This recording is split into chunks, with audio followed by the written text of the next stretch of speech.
it's a champion! Oh my gosh, he's doing his shield thing! Oh no, that asshole at the last minute did the shield thing. You fucking piece of shit. I hope God has a special place in hell just for you.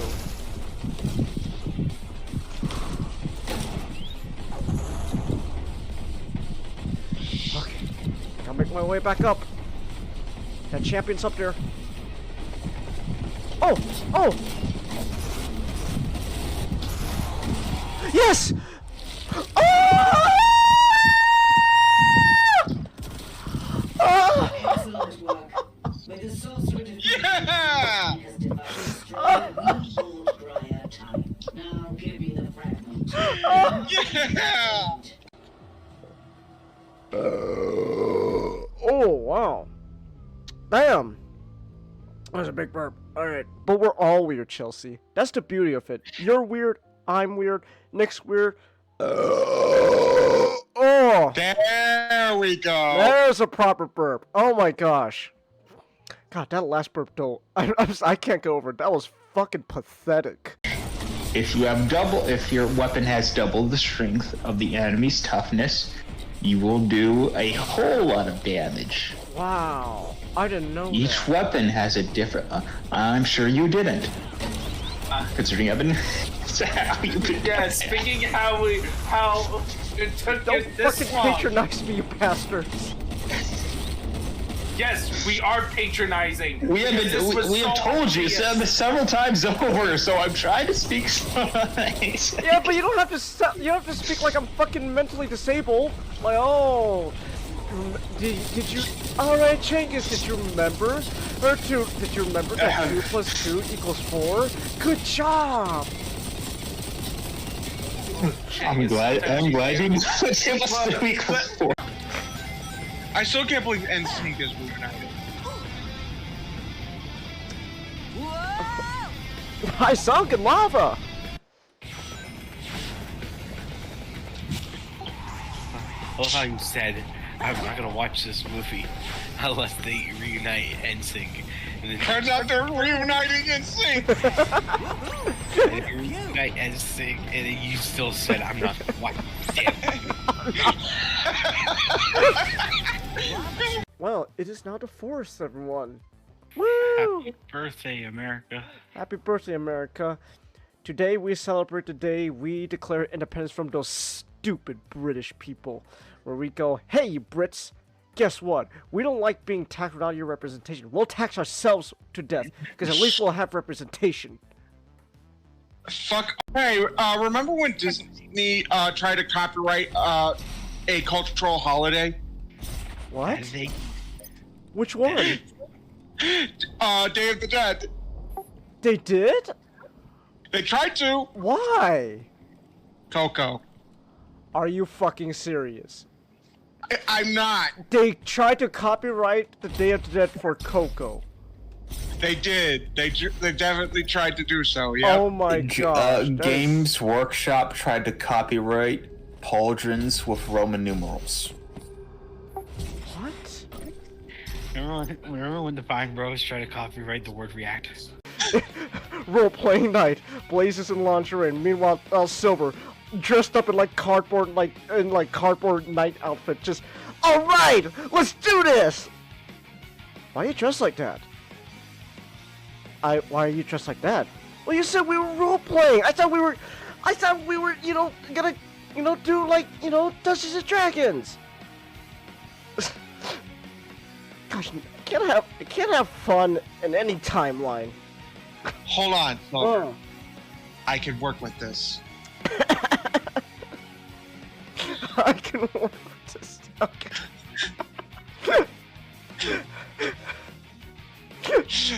That night, the paladins played 2 things.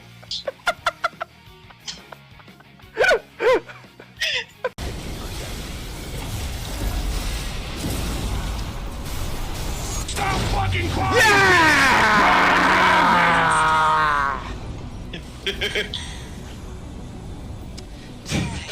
You pressed that button as soon as I killed her. That's some fucking timing. Thank you, Megatron. I have stopped crying because of you.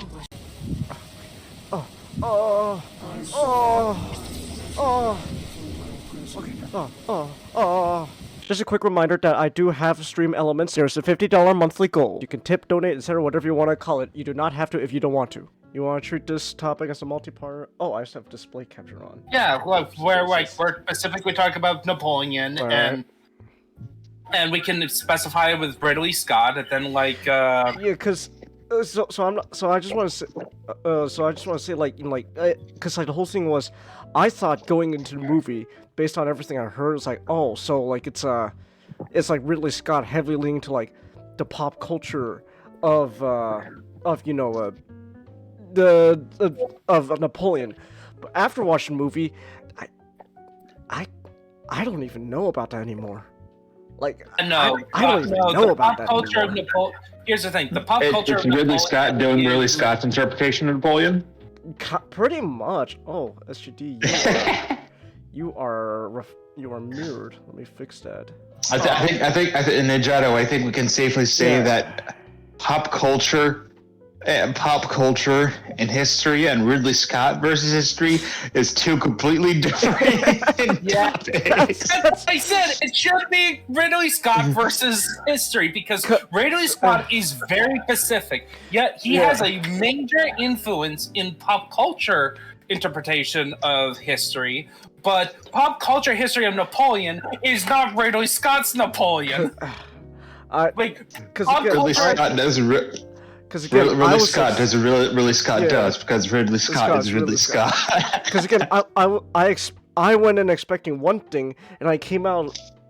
I guess expectations subverted, and it's like, this is not even like a pop culture take on Napoleon. This is just his own take on Napoleon. I saw like 5 seconds of that. I saw like 5 seconds of that. We saw like 5 seconds of that.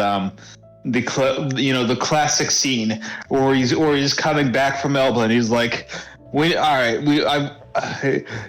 he goes to his troops and the troops are like, yeah, let's do it, let's go kick some ass. And me and Najao saw like 5 seconds of that, and it was like the saddest fucking thing I've ever seen. Yeah, it's like Waterloo yet, Changus. I started watching Waterloo.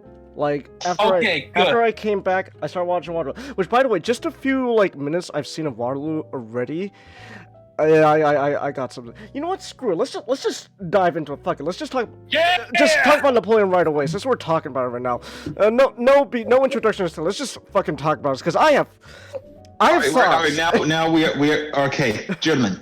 We are now officially talking about that. Oh, you hear that? You hear that? The past 5 minutes, disregard that. That was bullshit. Yeah, that was all bullshit. Now talking about it.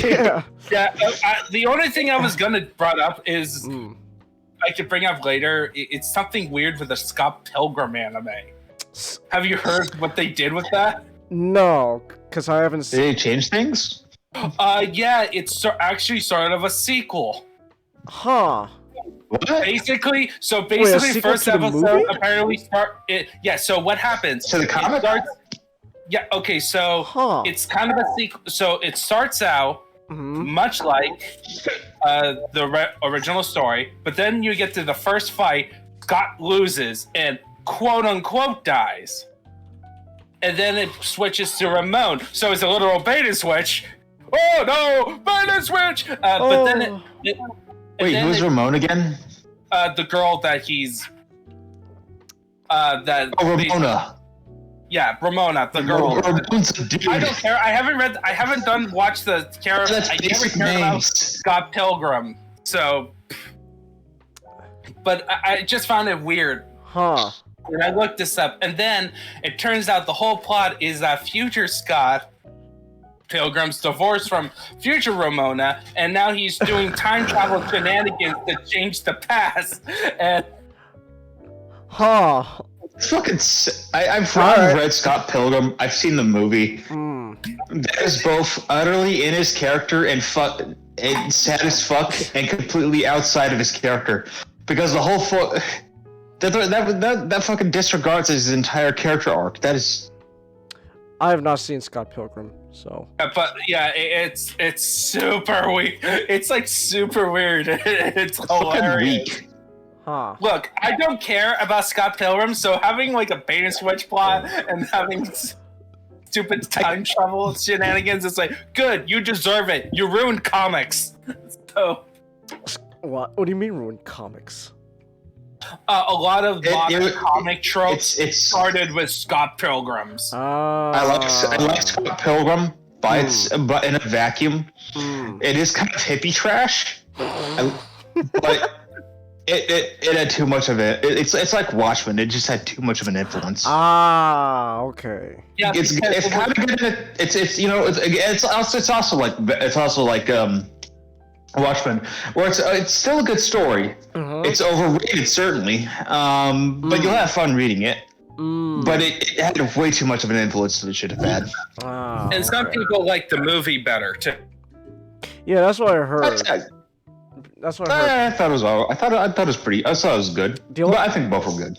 I think from what I heard, like the only thing the movie really changed from Watchmen was it's not giant alien squids that they're trying to gaslight the whole world into thinking attacked. So I was talking about Scott Pilgrim, not. I thought we were talking about Watchmen. No, people. I'm comparing it. Okay. All right then.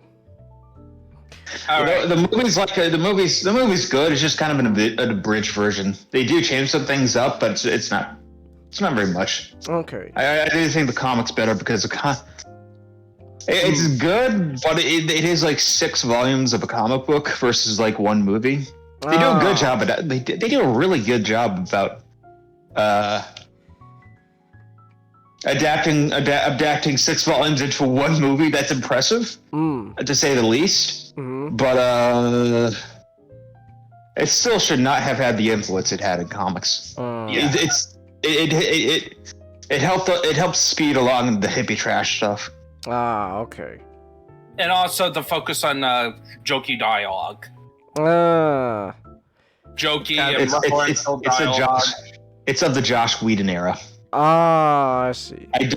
I don't blame it itself because it is one of the earlier examples of that. But it should not. Again, it shouldn't have the influence it had. Yeah, it was during a time when Joss Whedon's style of writing people loved, and then this Scott Pilgrim was one of the ones that was very into nuclear. I see. And then the Avengers happened, and then it was like, ooh, now everything's shit. Yeah, but Avengers was Then fun. Guardians of the Galaxy happened, and then everything has to be Guardians of the Galaxy. Yeah, but Guardians of the Galaxy was fun.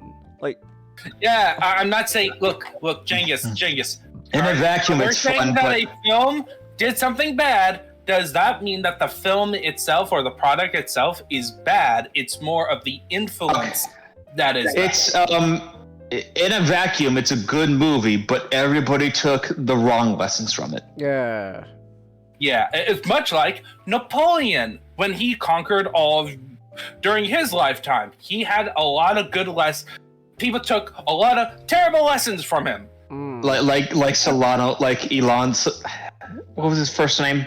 Solano Lopez. I'm just gonna call him that. I know that. Solano Lopez. Oh yeah, Santa Ana. There was a guy, and there was the dictator of Paraguay decided to declare war on Argentina, Brazil, and Uruguay simultaneously.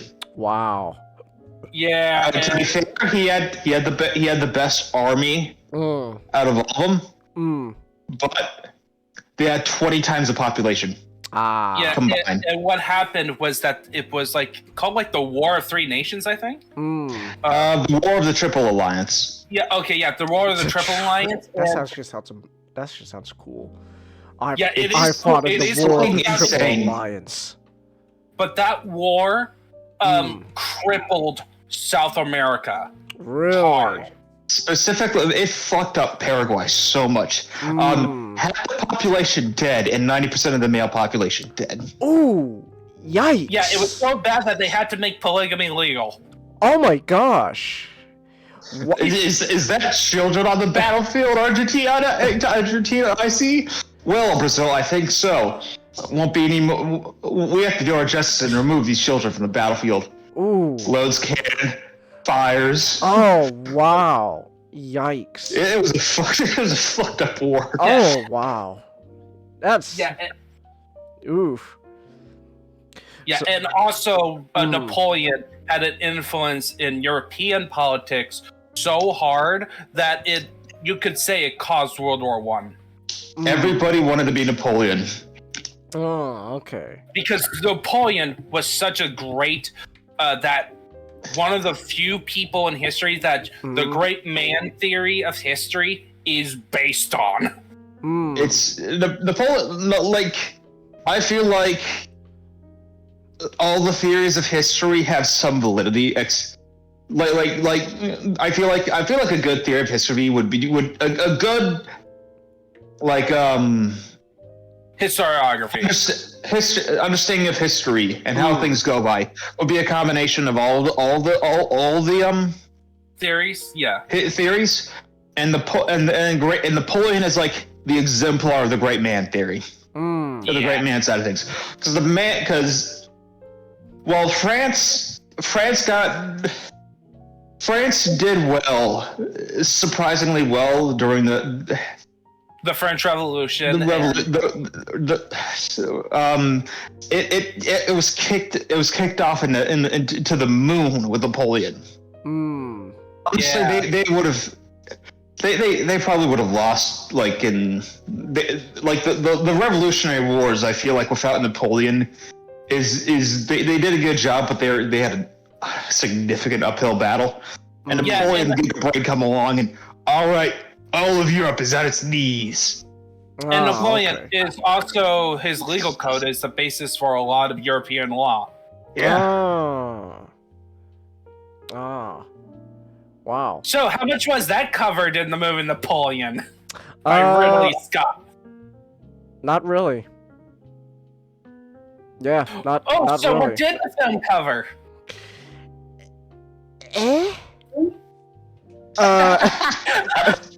Okay, so I watched Napoleon, and I'm gonna be honest. I first of all, I just want to say this: coming out of the theater, I just felt kind of confused. Really, because like the big question coming to my mind is just, what was the point of this? Like, no, honestly, what was the point of this movie? Like, is it to showcase, is it just there to showcase the life of Napoleon? Chelsea, Chelsea, don't say that. Look, Chelsea, I don't care why. I'm talking about Napoleon. I want to complain about him, okay? I want to complain about this movie. Don't make me start dissing on Sarah Moon. Well, Chelsea, the title card clearly shows that we are not talking about ice cream, so you have no right to be upset.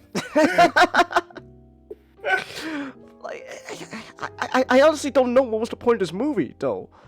Like, it was it to cover the life of just to depict the life of Napoleon? Okay, but at the same time, it doesn't really cover that much. This movie feels weird. It feels honestly kind of confused. So like on one part of the movie is trying to focus on like depicting the life and major events of Napoleon's life from like his rise to power, or condensed in like 2 hours or 2.5 hours, and at the same time it also wants to focus on his relationship with his wife, the Empress of France, Josephine. And The first Empress of France. right, the first Empress before he married that Austrian chick. Austrian. Yeah, Austrian chick. So like it wants to do two things, and so really, I'm sorry to interrupt. Speaking of Austria, you know what other thing I don't think they brought up in the film? I'm betting. During that time, Napoleon was the cause of the downfall of the Holy Roman Empire. Really? Yep. Napoleon caused down. He created something called the Confederacy of the Rhine, which was basically vassal states to France. And the Holy Roman Emperor, who was the leader of Austria, said, fuck it. I'm clicking the nuke button. Oh. No more Holy Roman Empire. Wow. And he decided. He was gonna keep the Emperor title, but he created the Austrian Empire so he can keep the prestige, but without all the.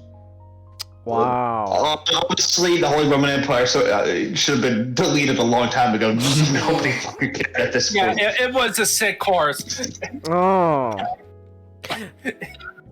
But yeah, again, another ramification on Napoleon, which I'm pretty sure the film never covered. No, it did not talk about that. I guess, needless to say, spoilers, I guess, but you know what? I honestly It's don't history. care. I honestly don't care at this point, because... So, this movie's weird, because it feels like Ridley Scott doesn't know exactly how he wants to portray Napoleon. Does he want to portray him accurately to history? Not really. But at the same time, like, is he trying to go for, like, you know, the pop culture, you know, take of Napoleon? You know, the short guy who's kind of a goofy idiot. You know, oh, Napoleon. Oh, I'm short. I'm pity. Ooh. And fun. oh, sorry. Oh no, go ahead. No, you mentioned that, but fun fact about Napoleon. One time he was on France, he can be very petty. So one time his friends ate a leg and a wing from he really liked chicken. You got it from tasting history, did you? Yeah, one of his like servants ate a little bit of his chicken by mistake. And so when he got it, he was like, "Why the fuck did you eat my chicken? Hey, look at this! Look at this, everybody! This fucking retard ate my fucking chicken. I have half a meal left. This stupid bastard." No. That part, he kept talking. He inadvertently, passive aggressively complained about it the next day. They're like, But yeah, what are you gonna do? What can I? What can I? Shit.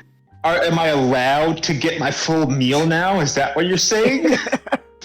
Yeah, and the funny part is that Napoleon, despite being Emperor of France, preferred plain meals. Really? Well, he was a soldier. Okay. He did not like extravagant foods. I wouldn't go as far as say he didn't dislike extravagant food, but it was not his preference, you know. Right. Okay. And he's also was not he had terrible table manners. Also, probably from being a soldier. Yeah. Okay. See, I didn't know all this because the movie didn't, you know, showcase any of this stuff. Because again, it feels lost in exactly how it wants to portray Napoleon. It ends up being not even like in between. It just ends up being like just this, I guess, like original take Ridley Scott has on Napoleon that I honestly don't know.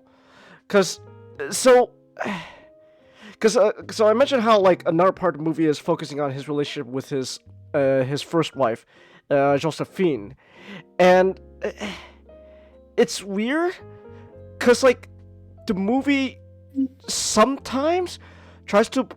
Okay, so I actually gotta know now, since you guys are history experts, how much actual influence did Josephine have on Napoleon? I don't know. Personally, don't know. I know that Napoleon loved her. Yes. And she was a slut. Yeah. She. But Napoleon, I don't think she influenced him that much because Napoleon had one aspect, overly simplified, who did like a fantastic two-parter on Napoleon's life and like a comedic take on him, is that he's all about ambition. Like Napoleon, if you put him in the Roman Republic, would fit right in. He married Josephine because she was a hire born. She was a bit of a noble, and that was a good way of getting up in life. She was also, as like we said, a slut. Yeah. And I think a divorcee or a widow. And okay, widow. And she was a single mother. Yeah, because she was slated to be executed because of French Revolution, which happened to her husband. Yeah, Reign of Terror stuff. So, but like, go ahead. He was also, from my understanding, he was also a bit of romantic, which came in conflict to the fact that his wife is a slut. Yeah. And then he tried. There's a good story that he tried to get back at her. He tried to have an affair. He couldn't do it. Really? He had physically. He could not do it. 2 seconds. 2 seconds. It lasted 2 seconds. Yeah. So oversimplified made a whole bit on it. It's like, okay, Josephine, you did this. I am having a meeting with my generals, and when I mean my generals, I mean this woman. When I have a meeting, I mean boinking. When I mean 30 minutes, I mean 2 seconds. Okay, so now you mentioned that because there was. Eventually, he was able to have a son. Yeah, I don't know. The movie's weird, because like, so this movie, Napoleon tries to portray at times like this is some like parasocial relationship going on, where Josephine is kind of manipulating Napoleon into doing what he does, but the film never commits to that. It's half-assing it. Because the problem is that Ridley Scott, he can't, like, he's trying to. It seems like he made the film out of documentaries more than actual history, reading books and stuff. Because he wants to tell a story about. He has to deal with the idea is that Napoleon's life is full of epic proportions. People want to see a Napoleon movie of Napoleon being a badass general. But also he wants to show a story about a love story between Napoleon and his whore of a wife. and the problem is those two would be fine if they done individually. Like Waterloo focused more on the military tactics and the general political situation of his last years. But if you just make a movie just on the whole romance angle, I don't think people would be half as mad at the film. In fact, I didn't know that the film was going to focus on his entire life. I thought it was going to focus on the rise of Napoleon. Same. Because Napoleon's life should have been a trilogy. You make a trilogy of films where you have the first one is about how he became emperor and winning the coalition wars, and then the second one could be like him up until his first exile, and then the final film is basically Waterloo. They would all probably have to. It would probably have to be as long as Lord of the Rings trilogy too. All like fucking over 2 hours. Again, Ridley Scott did say, well, at least he claimed, he was going around saying he has like a 4-hour director's cut that he wants to release on Apple TV, but how much of that is true, I don't know. And honestly, I feel like even if that was real, I don't know if it's worth watching, to be honest. Because this movie just feels like it's Ridley Scott's own take on Napoleon. It's just this weird like original amalgam, and honestly, I don't know how to feel about it.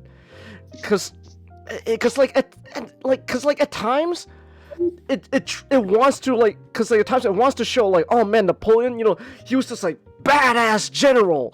Like look at how all the troops, you know, they respect him and stuff. How many victories he won, but at the same time, it also wants to show him like, look at this fucking stumbling loser. What a retard.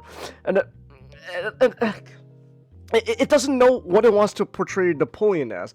One scene he's bumbling around like and the next scene he's going around, he's telling his wife, "I'm not built like other men." That's an actual line from the movie.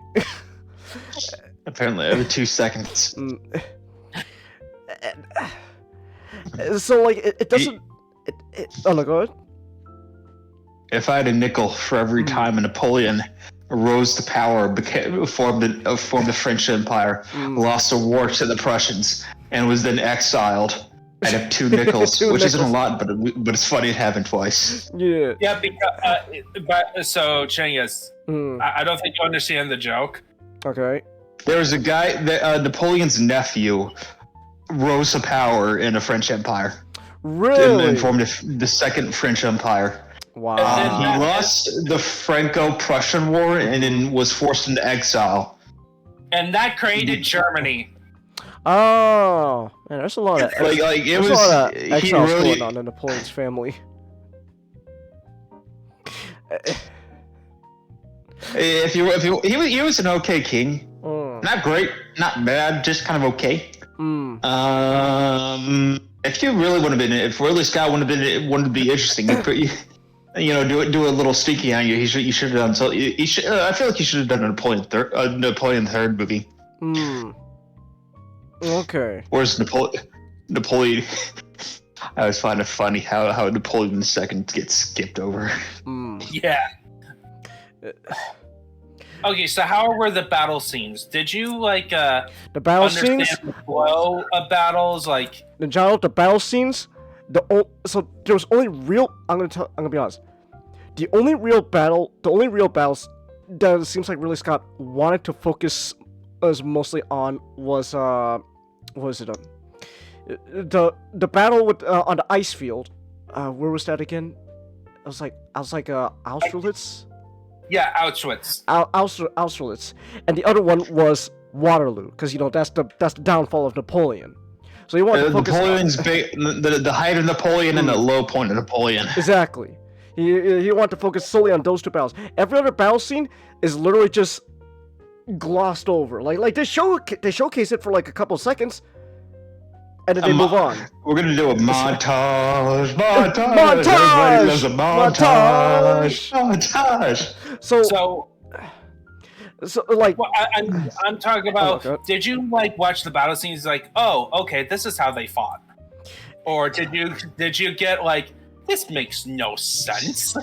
Well, one, I'm not a history expert, and I'm not a battlefield technician, so the fight scenes, to me at least, seemed like it made sense. Like it flowed pretty nicely.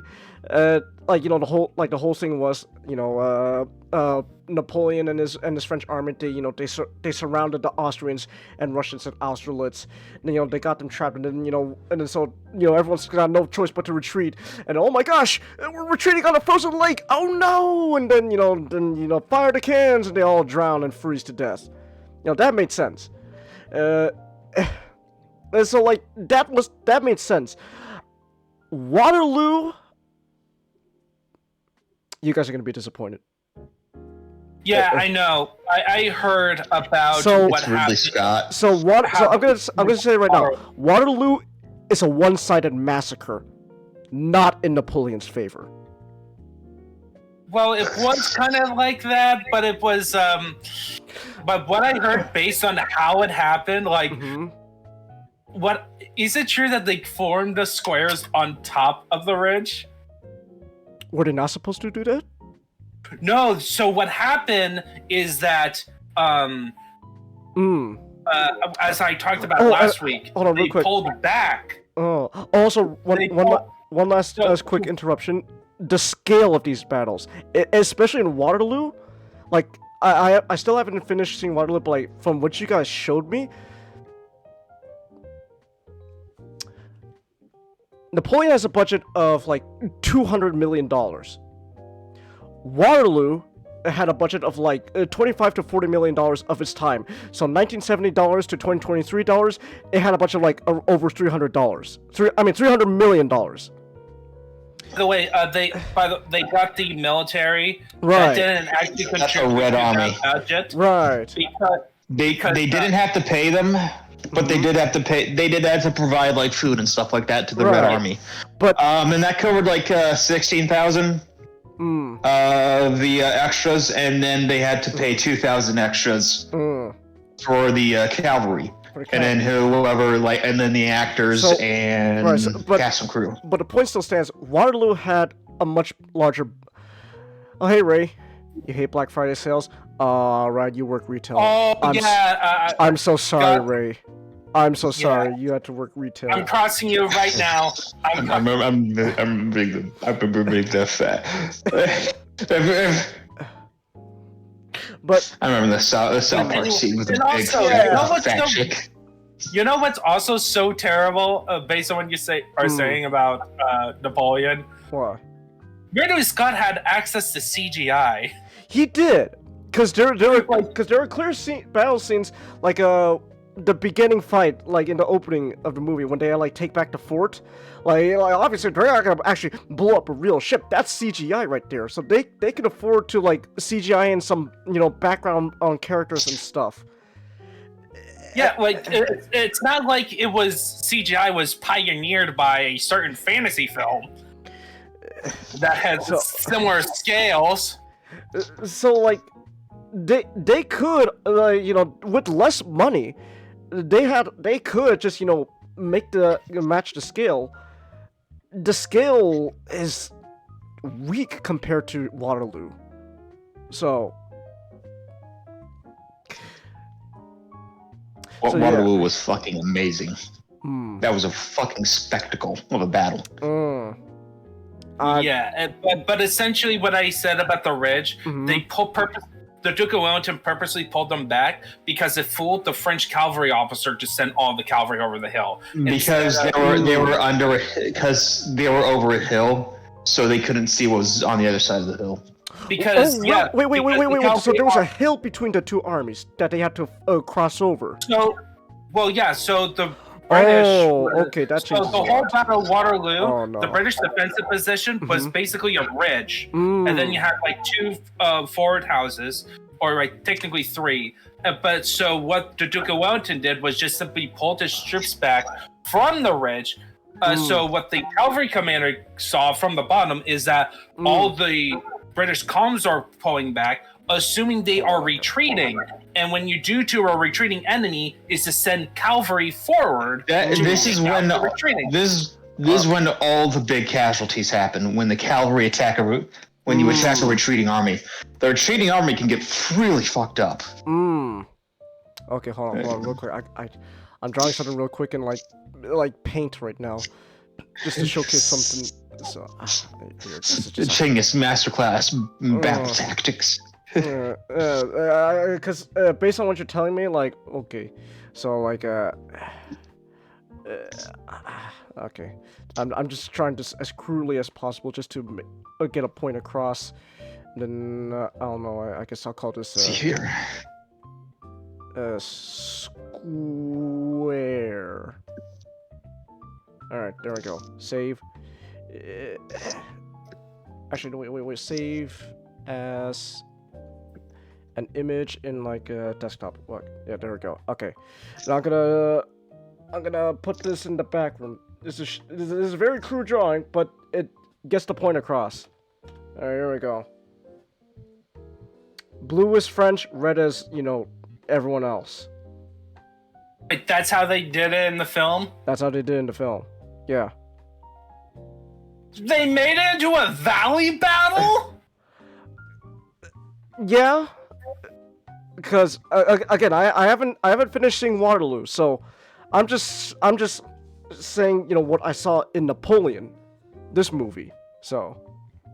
Okay, this is a map of the actual battle lines that based on records. So if you notice,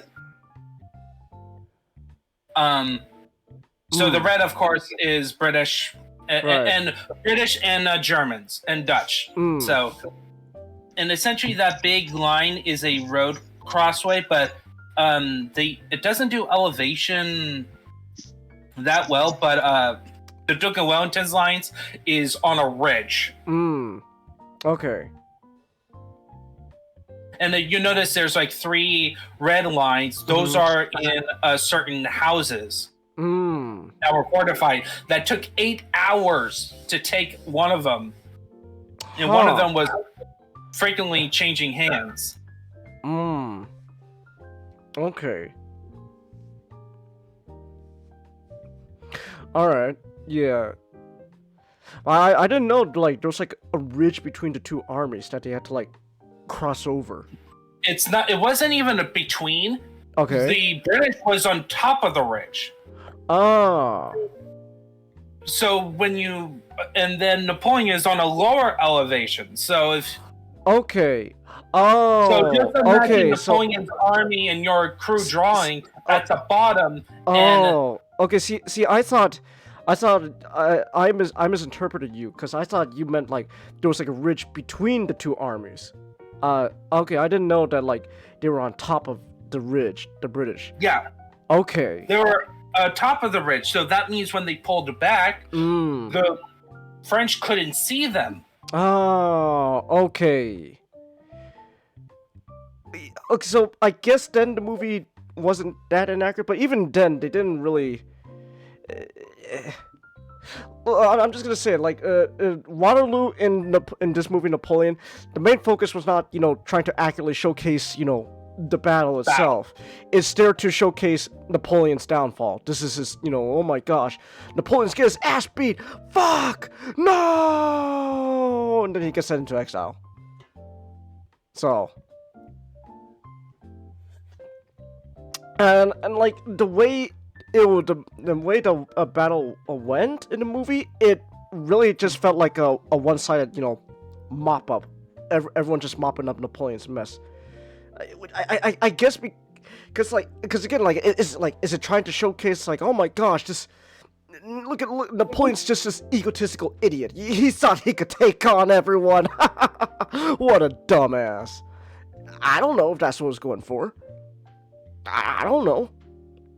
It feels like it, but I can't be sure. I can't be certain.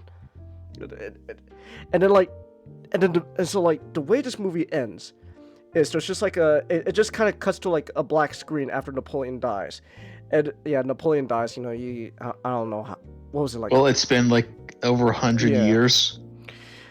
No, like he just dies. 200 years, I think. It's like Napoleon just like dies on like sitting down in like a chair or something. I don't know, and then like it fades to black. They don't mention Napoleon's got like the cancer or anything like that. They just say he died. Yeah, he's dead. I guess cancer took him or something. Who knows? And then he has unnamed terminal disease. Exactly. Really gets round. Exactly. And then there's like this like little like epilogue like you know how like sometimes when a movie ends, before the credits roll, they have like little words to say stuff like about what you just saw, or like add extra facts. And then the way the movie ends is it's like actually before that, even before that like while Napoleon's like exiled for the second time, and he's like dying from his unknown disease, really contagious, that unknown disease.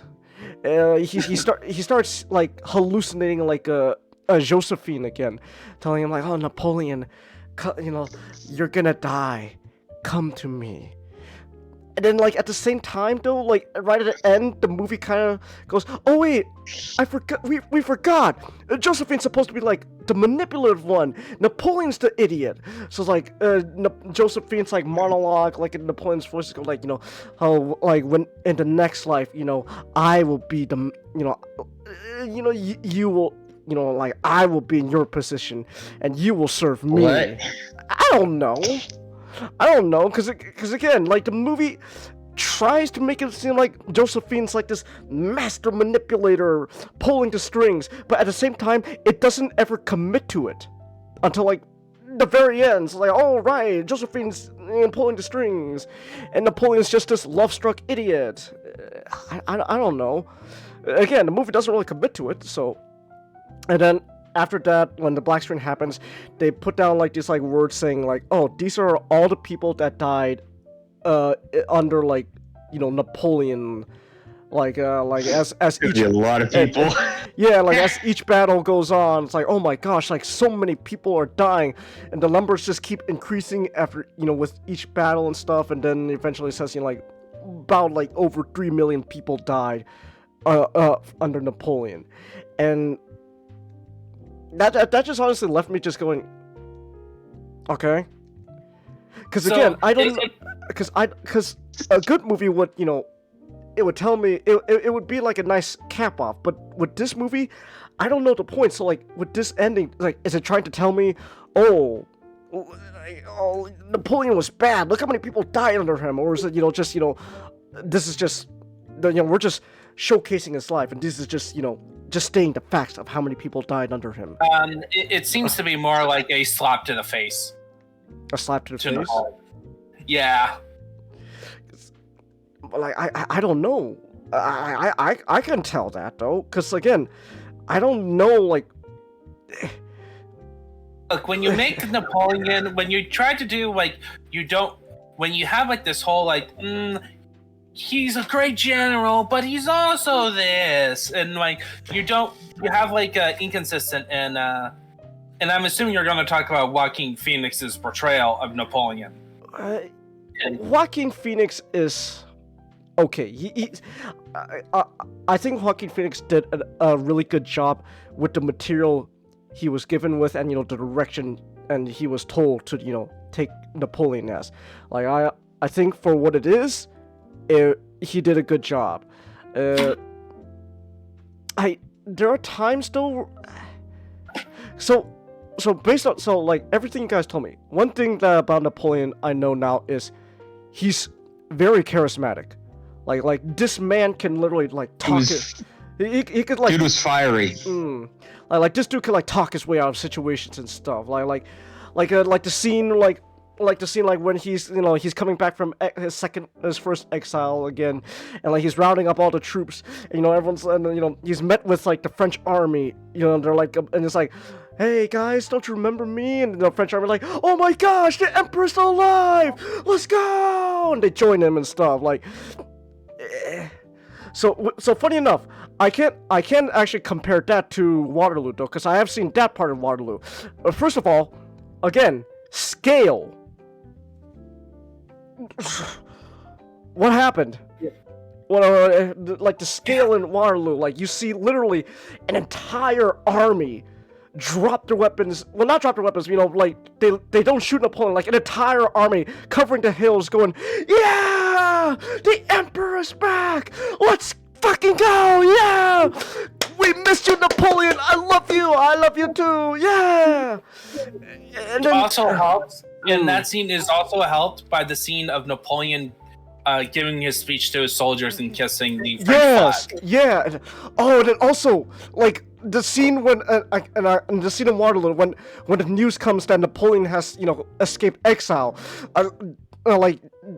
automatically you can tell like what like the British and all that, those guys, their opinion of Napoleon is, because the guy literally comes to like the guy in charge. It's like, sir, the monster has escaped. It's like, okay, there's like, so like that automatically tells you the reputation Napoleon has. Like, oh wow, this guy's like not only revered, he's considered like dangerous. Oh damn. Remember, all of you declared war on Napoleon, not France. For not the France. second By the time way, around. they didn't really touch that in Napoleon either. They just say Napoleon's like gathering like his army and stuff, and they're going to war against him. But we don't know if it's like. Wait, what? They didn't cover about why Waterloo happened?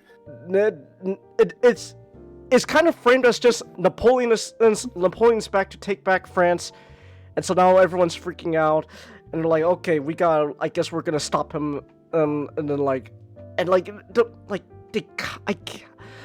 guess okay, admittedly I don't remember this part that well, but like it seems like they kind of like. It kind of touched upon briefly, like I guess Napoleon's like pushing everyone out, and so it's like we're gonna meet, and he literally goes, we're gonna meet them here at Waterloo, and it's like, oh my gosh, Waterloo, whoa, and then that's just Waterloo. Okay, here's the thing: Waterloo was not Napoleon's decision of the battlefield; it was the Duke of Wellington's.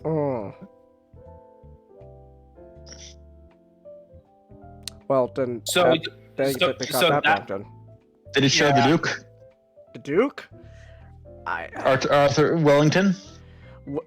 Wellington? I think so, but like, Wellington was treated.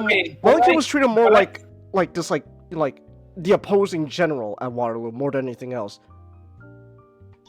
That's fair. Yeah. I mean, the British, Wellington's the guy that won the big battle, but I don't think Napoleon saw him as a rival or anything. Okay. So, Waterloo isn't the man riding a horse with white and blue face? No, Chelsea, that's Braveheart. that's Braveheart. That's not Waterloo. That's not Waterloo, Chelsea. That's the historically inaccurate film by Mel Gibson. I'm surprised Mel Gibson hasn't done a Napoleon movie, considering how much he fucking hates the English. Really? Huh. Really? Dude, have you not seen Braveheart? Oh. Or The Patriot? Oh, I've seen. Oh, I get it now. You're making a joke. No, I've seen Braveheart. I'm not making a joke. The man legitimately does not like the English. Wait, really? Wait, are those movies just? He also doesn't like the. So those movies are spy projects? Those are propaganda pieces. Yeah. Oh my gosh. Yeah, that's why people don't like. That's why you have like one YouTuber making a video series on why The Patriots is a terrible film. It's purposely construing history to appeal to specifically an American, a super conservative American patriotic audience. And Mel Gibson, who fucking hates the. I think he got it from. I think he was supposed to get it from his dad, but he does not like the British. Oh. He also doesn't like Jews. Oh. Well. Passion of the Christ. Passion of the Christ. Well, I mean, that's why we got Mel Gibson in South Park. So funny enough, my nipples. Funny enough, Mel Gibson was responsible for Hacksaw Ridge. That was actually a good film. Still have. Yeah, but that's against the Japanese, and Mel Gibson does not have anything against the Japanese. I still need to watch that That's movie. funny. I still need to watch Hacksaw Ridge, but I know it's good. I just need to sit down and actually watch it. That is a case where it's historically inaccurate because it's toned down the heroics. Really? Huh. Yes, there are certain things like Ridley Scott actually. Funny enough, his first film was called The Duelist. Me and Matchstick watched it. It's a very good film, and it's so small scale. It's just focused on the relationship between two guys who are constantly in duels throughout the Napoleonic era. And it's a fictionalized version of actual history, and the actual history is crazier. Oh. They in the movie they fight like about 5 duels. In the actual history, the two fought 20 duels. In 19 years. Oh, okay. They had a contract saying they had to do a duel. Regardless, only if military service applied, that they had to go over to each other and like do a duel if they were within like 100 miles, 10 miles. Yeah, that's funny. Yes, it's hilarious. And as opposed in the film, so in the film it's treated like the main character does not actually like doing these duels. And he's only doing it because of honor reasons. While in real life, they both had a respect to each other. And of course, through honor, they were doing these duels, but this was fun. Yeah, that's why they only had. That's why they managed to get 19 duels, because usually in honor duels, don't usually get to 19. Okay. Yeah, unless you like. So back then, in order to do like that type of, most of the time, if you're not really that mad at each other, you're only doing it for honor. You purposely aim to mess. Not to mention duels were discouraged. Huh. Okay. So it was remarkable even for that time that they did 19 duels. I have a funny story about dueling. So. It'll be very quick. An Italian knight, Italian knight gets into an argument multiple arguments with different with other knights throughout the years over which is better, Dante or I think the other guy, his name was Aristotle. He eventually kills all these people in the duels or beats them, and at the end of his life, on his deathbed, he says, I've not read a word of either.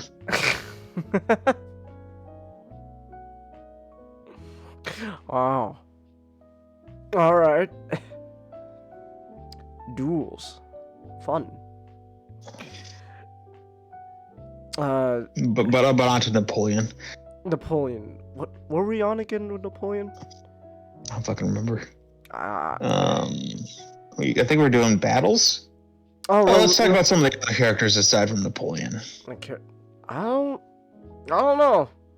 I don't really know what else to say about the other guys. I talked about Josephine, how the movie's kind of inconsistent with her, and then everyone else kind of just feels like they're just along for the ride. That's honestly just kind of really it. They're just kind of there for the ride. You know, because again, you know, the main character is Napoleon and Josephine, but, you know, other than that, there was no real standout performance besides those two, so. But I don't know. Like, ultimately, like, when it comes to Napoleon, if you want to watch it, go ahead, sure. I'm not gonna stop you. I wouldn't really recommend it, but go ahead. I don't know. I'm still going through Waterloo. Haven't finished that yet, but I will finish Waterloo soon. And you know, I could tell you guys how I feel about Waterloo. But so far, actually, I can't say. Alright, I'm back. Oh, okay. I can't actually say this about Waterloo compared to Napoleon, which is the depiction of Napoleon himself. Who is Napoleon in Waterloo? Who was this actor? Rob Steiner, I think. Rob. Just a second. Here, I can look it up. Waterloo. I'll look it up. I'm already looking it up. Oh, okay. Rod Steiger. Rod Steiger. Rod Steiger. Yeah. I will say, Rod Steiger definitely gives off more of the this presence of, you know, not only just, you know, commanding, but also, you know, he's got the charisma going on. Like when he talks, you can understand, like, oh, yes, it's understandable why people like Napoleon. Like he's well spoken, and not only that, there's just air to, like, his voice that just, like, when you listen to him talk, he grabs the attention of the room. You know that's Napoleon. Joaquin Phoenix, again, I missed my wife. I want to go home. I miss my wife, guys. I want to go home. I'm gonna chalk it up to, again, like, the materials given as well as, like, the direction to portray Napoleon, but half the time he doesn't really come across as the guy that you go, oh, someone's speaking, that's Napoleon, I gotta pay attention. So Napoleon in the movie's like, I miss my wife, I want to go home. Waterloo's like, yeah, let's go on, let's fuck the British up. So yeah, when it comes to Napoleon, you want to watch it, go ahead. Again, I can't. Well, Waterloo's free on YouTube. It is free on YouTube. So, I guess to end this off, moral of the story is, Napoleon, Oppenheimer, this is not. So, there we go.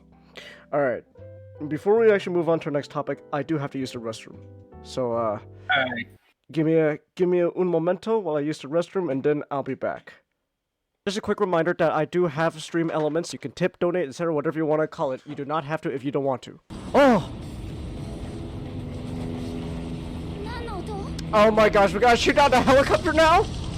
Are you shitting me? Oh my god! This is... Holy shit! This is insane. What the hell? Hold on. Should I push her or should I pull her back? Push her. Yeah, you should push her. I mean, that kills her, but yeah. What?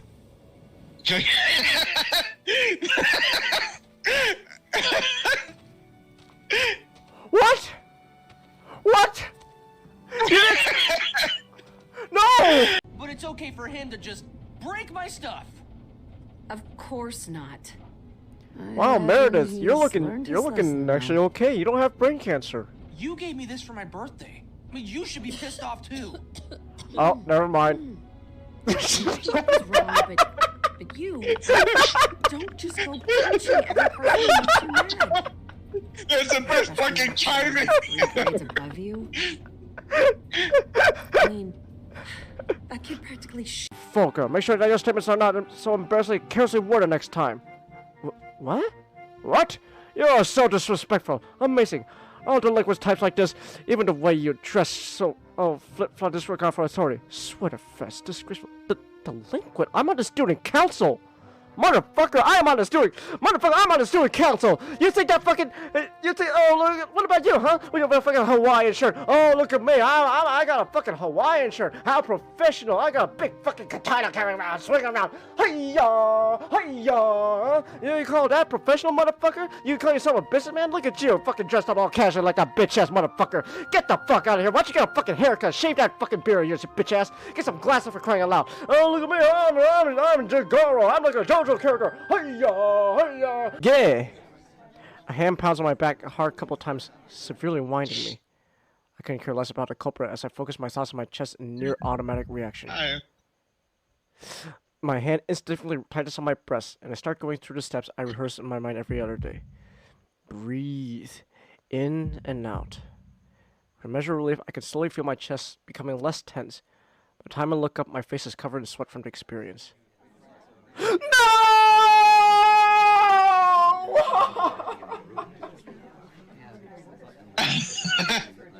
No! Not only did he cause a heart attack, but it's also... No! Well, you see, Man,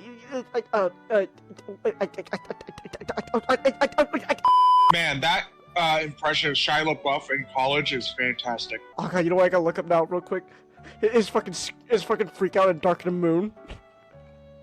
You know what I'm talking? You know when he's in the car? Yeah. Yeah. Let's go. Oh, that guy's just. Look at this guy. He's just. he's just hanging there. Look at this. This guy's just hanging here. It can allow them to stay on the map, but these are dumb as shit, ladies and gentlemen. Oh shit! That guy was just fucking hanging there.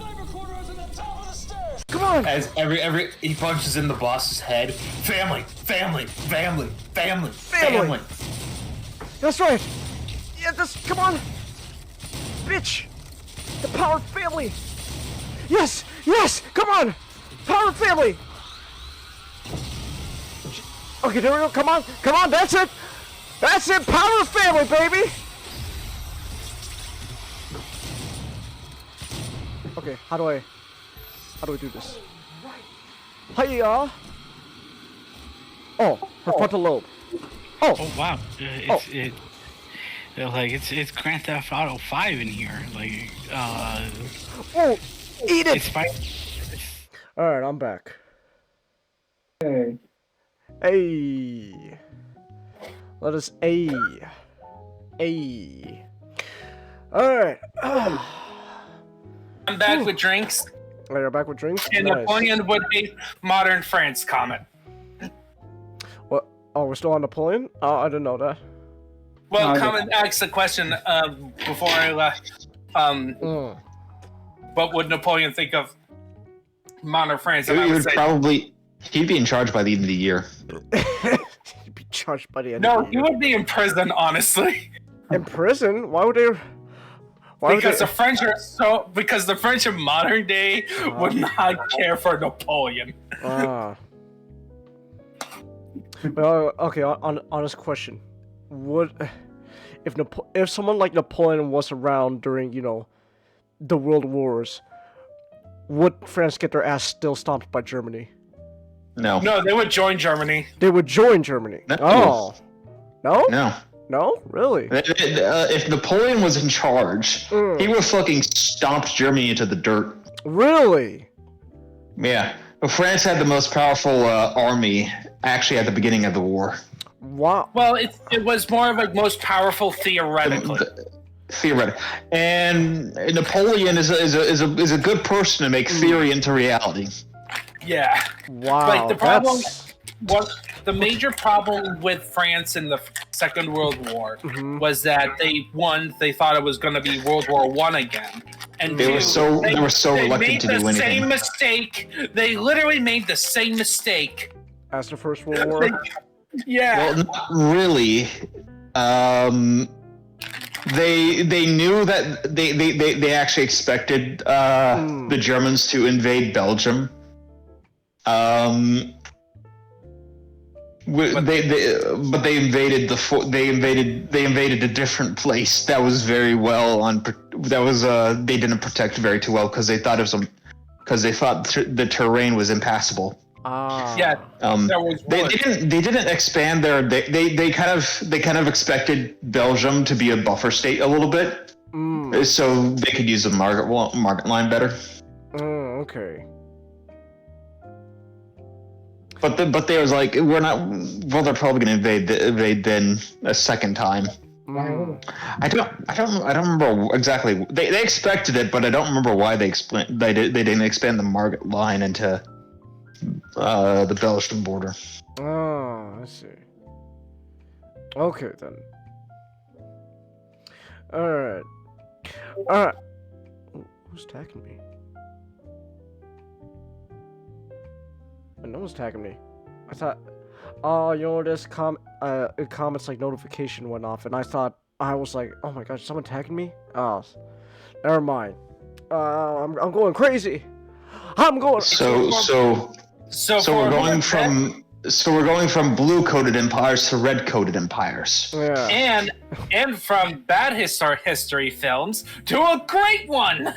Really? Is Zulu accurate?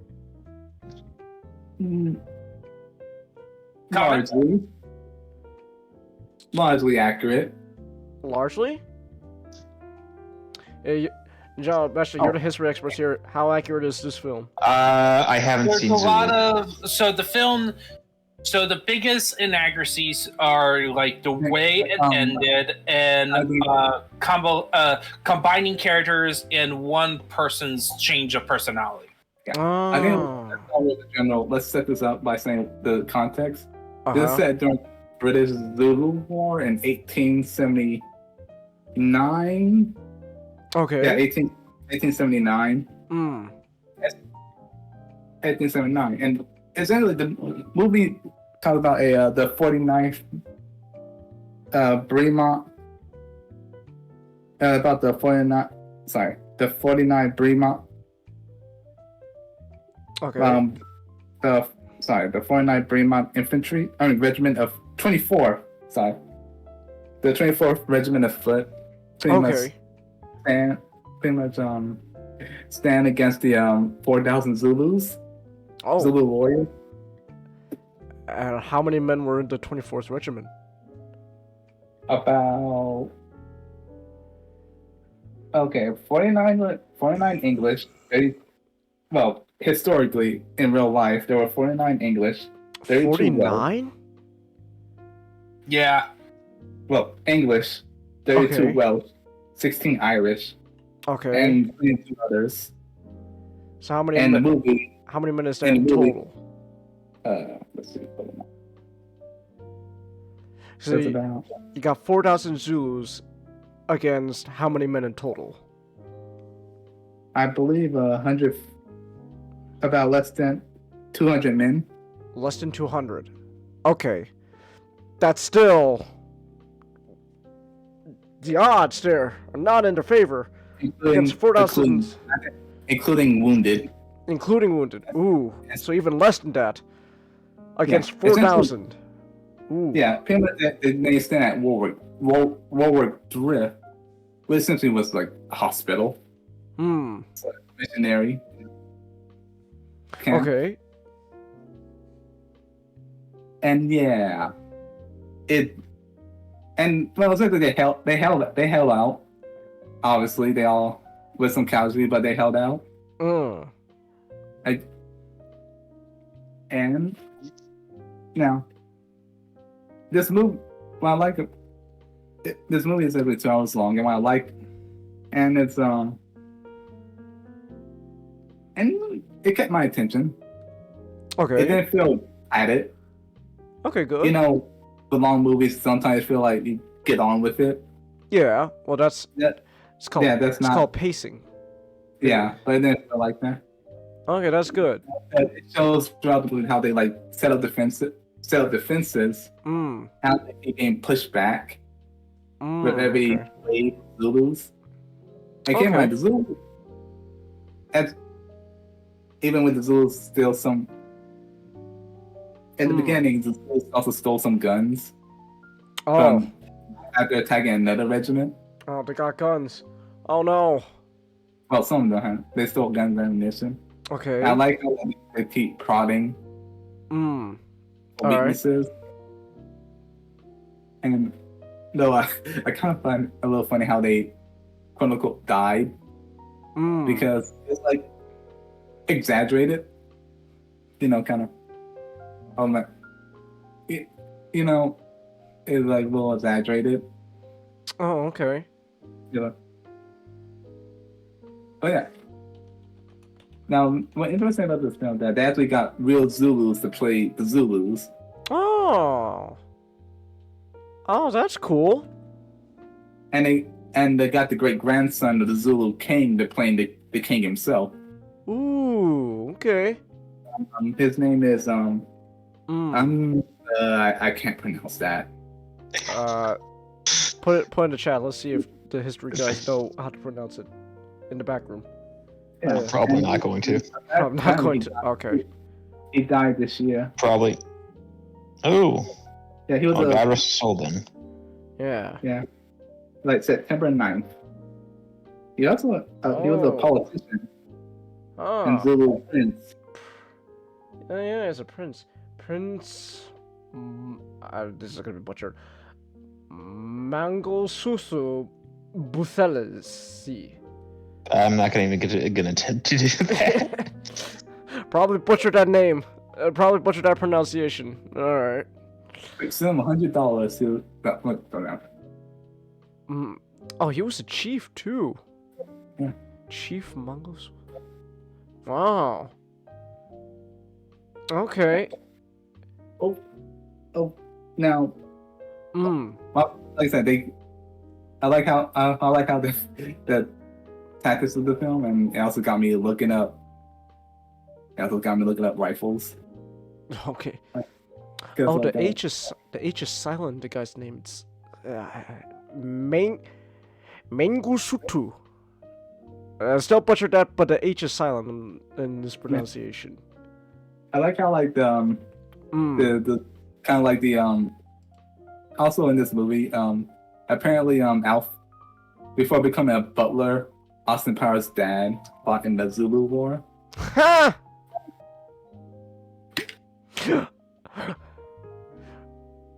Wait, who are we talking about? Michael Caine. Oh, Michael Caine. Who plays like this I guess in the comparing that he played the Lieutenant Gonville Brahmin. Pretty much is which I get from the guy that he's pretty much what you like to call, I think the military term is butter bars. Like he's the officer from the higher class, basically the stereotypical nobleman, and then you got the actual commander who's like the head of the engineers. Yeah, the veteran. Pretty much, he's a veteran. The experienced guy versus the young guy who just went through, who just got through military college and got his commission. I want to show off a young Michael Caine here, though. Look at him. Wow. Yeah. Handsome. Side note: the British had drip in that period. Like you should have seen him on his horseback with the cape. You know, I'll say this: Michael Caine, like current old Michael Caine, still got that jawline going on. Like for an old man, he's still got that jawline going on, straw jawline. Very nice, very cool. Yeah. Also, there's like one of my characters I kind of laughed at. Was Private Henry Cook. Okay. Pretty much, he was a thief that was instead of going to jail, he was put in the military service. And he kind of remind me that every time they go to the hospital scene, it kind of remind me of MASH a little bit. Because he would always fake getting sick. All right. To avoid his duties. I think overall the characters are. No, there's not really any characters I dislike. Well, there's a couple. There's one. Okay, but like but I have to ask, like, dislike as in like, you know, I don't like they're terrible actors, or like the characters you're rooting against them. Well, one was a really annoying. The pastor. Okay. Yeah, he was the character that changed. Yeah, like I said, it's not. Like I said, it was largely historically accurate. They tend to. What I mean by that, while it plays out pretty much, they change some things and change some characters. Okay. Well, for example, the Pastor Witz, he was portrayed as a middle-aged widower with an adult daughter, while the actual Witz was 30 years old. And had a wife and 2 infants. Okay. And he wasn't a pacifist. Yeah, they didn't make him.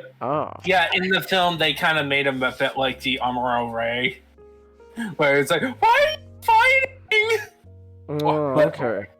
He do stupid stuff like encourage, like when they need manpower the most, they he encouraged the local the zoos that work with them to run away. Okay. Like, you know, under the harness to run away. I'm like, ah. But then, and the real life pacifist was very. He supported the British Army. Oh, he did. Okay. And tried. Yeah. It's also I need to kind of I don't think you brought up specifically the context of the battle, which the movie somewhat covered, is that this is like the second engagement of the British Zulu War. Okay. Because the first one is the Battle of Isarawana, which was the subject of the sequel film Zulu Dawn. So it's technically a prequel. And essentially the film, the story, there was a conflict that the British decided to impede into Zulu territory, and then the Zulu defeated a huge victory against the British. And as the British were leaving, a group of Zulus decided to attack Swart's Drift, and against the orders of the king. The king. It was his okay. Because the problem is that them defeating the British at Isarawana would have been viewed as, you made a dumb decision walking into their territory. You broke international law, because at this point, the Zulu is treated as like an entity. Like much like the tribes, Native American tribes during when we were conquering the Western world, where we tried to respect their property rights, then things get out of control, and all of a sudden we wiped them out. But because the Zulu attacks Rorke's Drift specifically, it made the Isanawana situation even worse. Oh. Because now they actually did a raid attack into British territory, because Rorke's Drift was located right next to the border. And it was a hospital too. Oh. Yeah. That's, and what else? I was in my mind. There's this funny scene with the pastor demand to leave and demand the wagon so you can take the sick away. Oh, okay. He got his the engineer gave him his wagons, all right. Huh. And then he brought the wagons, took them to like the fortifications, and made them part of the fortification. Tilt them. Foreign soldier to like tilt them on his side to use as cover. Okay. And trying to run over, saying, "Lord, give me strength," as he tried to tip the wagon over on the right side. And failed. Ah. Oh, I see. You can tell he was done with this shit. Then John Shaw was done with shit. Like I said, he screwed up a lot. He screwed him up a lot. Oh, okay. Which, and who else? Another inaccuracy is that when the cavalry, the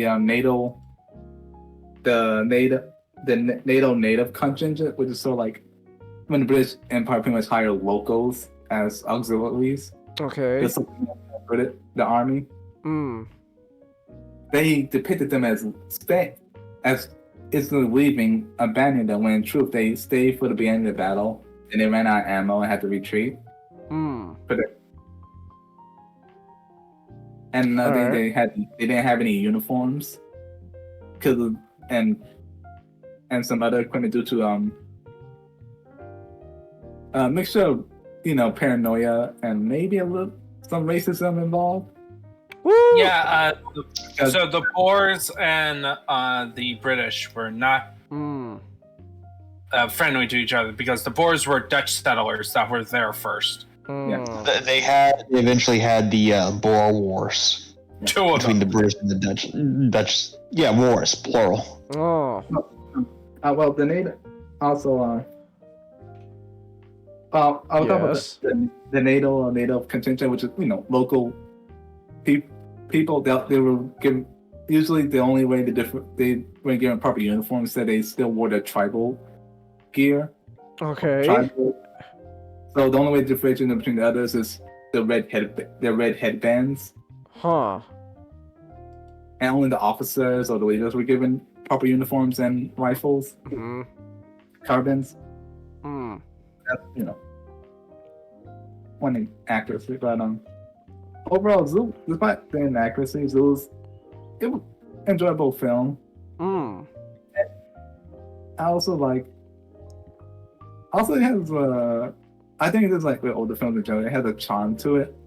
And there's something about it that seems, I think me and the John were talking about this earlier, and actually, but it seemed like a little bit, something about it seemed better. Kind of state is that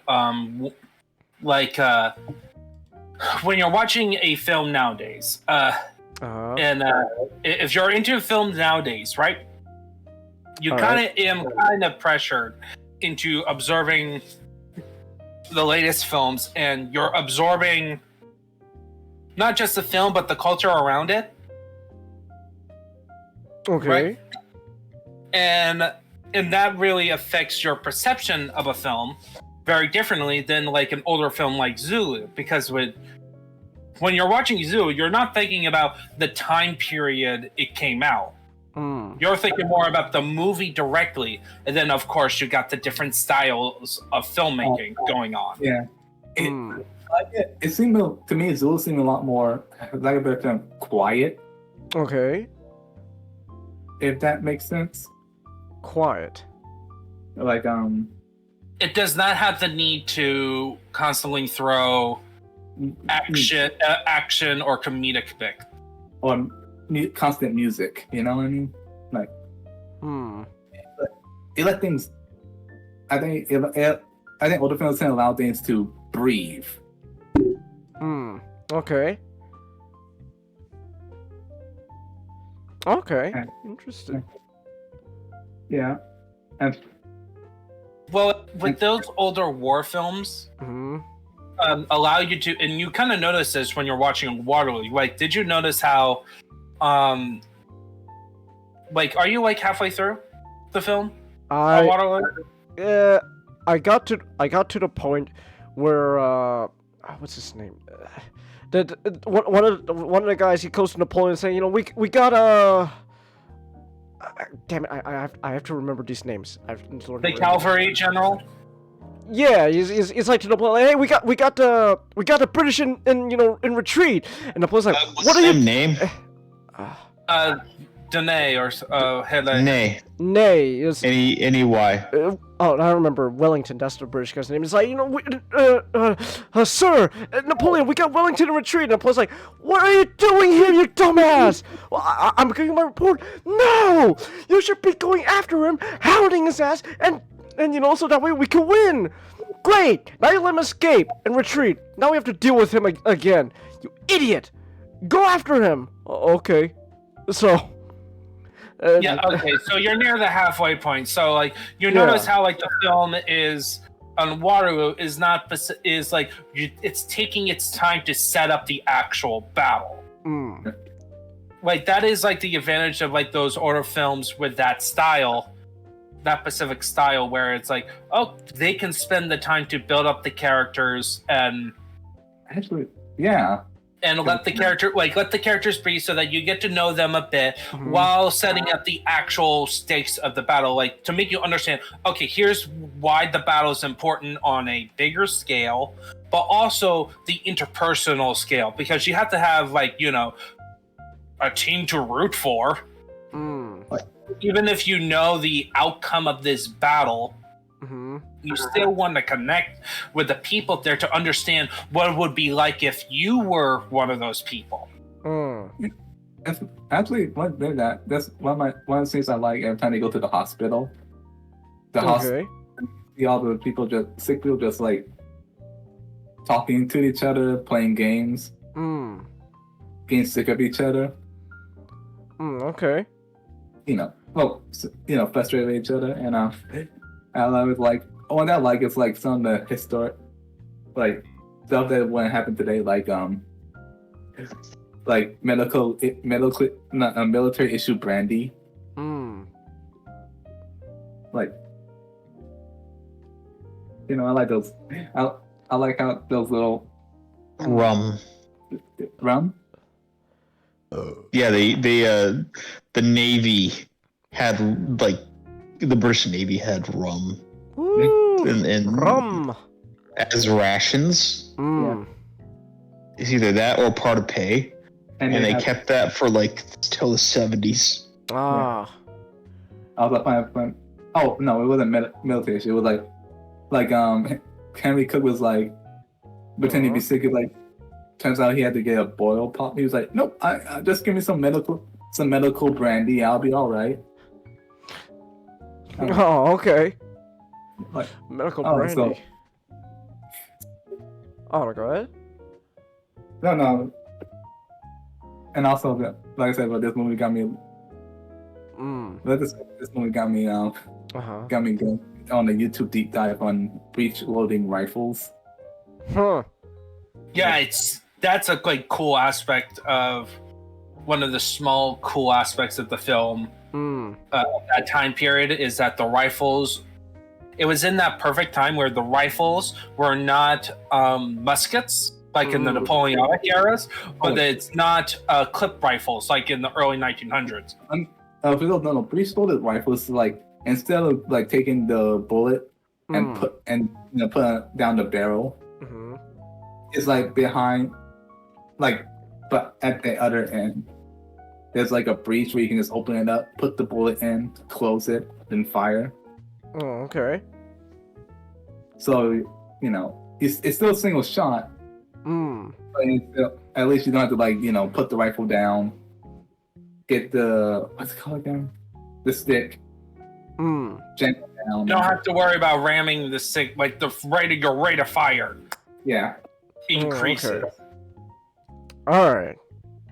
Like the modern cartridge was just invented. And also I like the formations they take every time they like first rank fire, we have rank fire. Alright. Yeah. But yeah, overall this movie it's good, you know? It's well paced. It's Michael Caine is fantastic in this. Because like he's very punchable. Okay. Because, like, you know, he played that young officer that thinks he know it all. And his accent really plays into that. Really Okay. helps with that. It's like if this was like a Family Guy skit, he would be that guy with the exaggerated. His character would have that exaggerated teeth. Okay. You know what I mean? Yeah. Or like the overbite, underbite. Okay. But yeah, like I said, he really played well into the punchable officer. But he got better later on, you know. All right. Yeah, but like I said, I think there's not much else to this movie. It's free on YouTube. Oh, it's free on YouTube. Okay. And it holds up really well. All right. You know, outside some, like, you know, when, like, you know, a couple of deaths. You know, every time someone dies, it seems like you saw two kids play. You know, and you know, they get hit. They just fall to the ground. It's kind of like that. Okay. Outside of that, outside that, some weird things like that. It's a solid film. Okay. And that's about it. And all right. Yeah, you know. Okay. Now I gotta go listen to Robot Drift by Sabaton real quick. All right. Now again, a joke, you know. Zulu attacks, fight back to back, show 'em no mercy and fire at will, kill or be. Oh, that's what you and Ray were going back and forth in chat. Yeah. It's a Sabaton song. Okay. Yeah, that's what the song is about. Okay. Honestly, that's all I know about this movie because someone actually created a music video out of the movie with that song. Also, a fun fact: this movie inspired the Battle of Helm's Deep. Really? Yeah, like in the behind the scenes, if you watch the behind the scenes, the extended cut, and talking about when Peter Jackson's talking about Battle of Helm's Deep, he mentions this movie, and that's how I learned about it. That's how I learned about this film, and I had my dad back in the day when Netflix was a delivery rental DVD service. Oh man, remember that. That's when I first saw it with the family. I remember my mom got so mad at me because I asked her to delete it. Because, you know, back then, there's like on your account you just had a list. You only could get like maybe 1 or 2 DVDs at a time. And I had a list because I kept adding DVDs. It was a bunch of like one getter, like a complete collection of new Getter Robo and all the Macron. like one macros. Okay. And I had them accidentally deleted one of the DVDs, and my DVD came in next. I'm like, whoops. Oh, all right. Nice. Did you get to watch the show? Huh? Oh no. Did you get to watch the show? Oh no, I got it because it was one of those things that someone already checked it out, but I was able to get OIF MS Team Mills report. But yeah, new Get a Robo. But yeah. Oh, in the stream background, I posted this song that made me want to check out Zulu. Oh, when the music video. Oh, real quick. Just real quick. Yeah, fun fact, do you guys want to know how the British got their colors? The red coloring? Sure. It was the cheapest dye they could afford back then. That's funny. It was during the English Civil War. They the parliamentarians the Venetian red dye was the cheapest thing that they had available that they could in mass quantity. So they're like, all right, I guess we're just sticking with this. Yeah, okay, that is funny because I thought it was gonna be like, oh, it's the colors of the royal family. No, money. Money. Yeah. You know, money. I find it funny. Britain, why did you choose to make her uniforms all red? Money. You know, I was watching Zulu. When I was watching Zulu, and that's like, why uniforms are red? Doesn't that make you a big target? Money. Well, actually, because gunpowder was so smoky, not to mention so fucking inaccurate, you kind of had to have the red uniforms. The big colored uniforms to help actually be able to see what you're doing. Yeah, like gunpowder. Gunpowder they produced a lot of smoke. Yeah, most gunpowder in films, it's because you want to have the audience see what's going on. They cut basically the smoke by like 50 to 75%. Oh. Huh. Like these battlefields were fucking smoke filled. It's like the closest thing, if they really want to be realistic, it would look like a gas attack. Not to mention all with cavalry, it kicks up a lot of dust. Yes, like that's like something you kind of not like, which in my opinion, Waterloo actually does very well, even better than Gettysburg, is the scale of how you do the maneuvers. Just because you got plenty of like big shots of you're seeing troops lining up and moving. Okay. So you got like a better understanding about how linear warfare works. I keep talking about this topic. I'll be back in a second. Yeah, okay. But like compared to like Zulu, the time of Zulu it's like the idea of it's only when World War I kicks in when camo the norm because of technology advances. Yeah. What's the point of camo if your gun produces a lot of smoke? World War One. Oh, I mean before World War One. Yeah, so before World War One, by the time I don't think it's like it wasn't that big of a deal with the smoke, but because of the better rifles and the guns, breech loading. But that by that time the tactics was less linear warfare, pure linear warfare, and more skirmishing. Like you would only do the pure linear warfare against like the Zulu, for example, like a full melee army. Oh, okay. So, this is interesting. Linear warfare is when they stand in a line, right? And yeah. Okay. But you know, I always find it funny. World War I, I mean, a little bit like World War One's like when they try a lot of crazy ideas. Well, yeah, because that's when the technology finally reached to the point. It just had so much more killing power. Yeah, and the speed. It's just just got into a ridiculous point. Remember, like the tank truck the Soviets tried to make. Huh. The fucking big wheels. Yeah. Big wheels.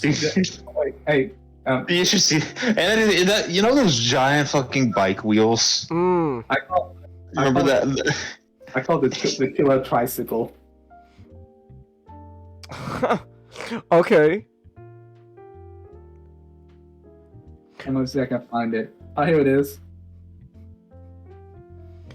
Alright. It's called the Tsar tank. Tsar tank. Aw, dang. Looks like I'm gonna have to postpone Not again. He has to call in early for work. Alright. We'll not be talking about Alfred Hitchcock again tonight. We'll have to wait next week. It's cool. It's just That's beautiful. That's beautiful. I want to show this also on stream. This is it's beautiful. That's is one in color. You know what's funny? When they were testing it, it got stuck somewhere and they just left it. Oh, that's amazing. Look at this goober. Look at this goober. Oh, that's beautiful. I love it. Nice. Like that. Here's one in the back. Oh, how many of these are you posting? Oh no, I was showing the back as well, because like you get a better shot at the web. It was just like machine guns and just like a machine gun trying all the wheels. Okay. I find that funny. It's like it look, it's kind of like, it looked more like farming equipment than a tank. It does look like it just looks like a fucking tractor. I still find it funny that it just got stuck somewhere. Even to this day, probably just somewhere out there stuck. The reason, so the Eastern Front is kind of weird because they didn't have trench warfare as much. It was a bit more mobile. So I guess they were trying to figure that out. So this would be our type of tank. We have to get a tank that could be a bit more faster, and it just ended up with that. That's my guess of what happened. Oh, okay. Alright, I think we need to move on. Speaking of like evolutions in the battlefields. Evolutions in the battlefield. To go further, we have to go behind. We gotta get ninjas in here. We gotta get ninjas. Ooh. So Mastic, does your ninja punch any senators? No. Kind of. Really? Okay.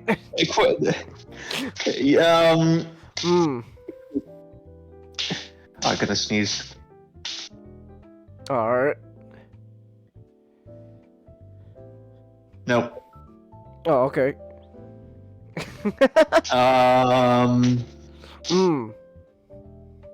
So, Ghost Runner is kind of like if you took Cyberpunk, Mirror's Edge, and Hotline Miami and combined them all into one game. So for Kangas who doesn't understand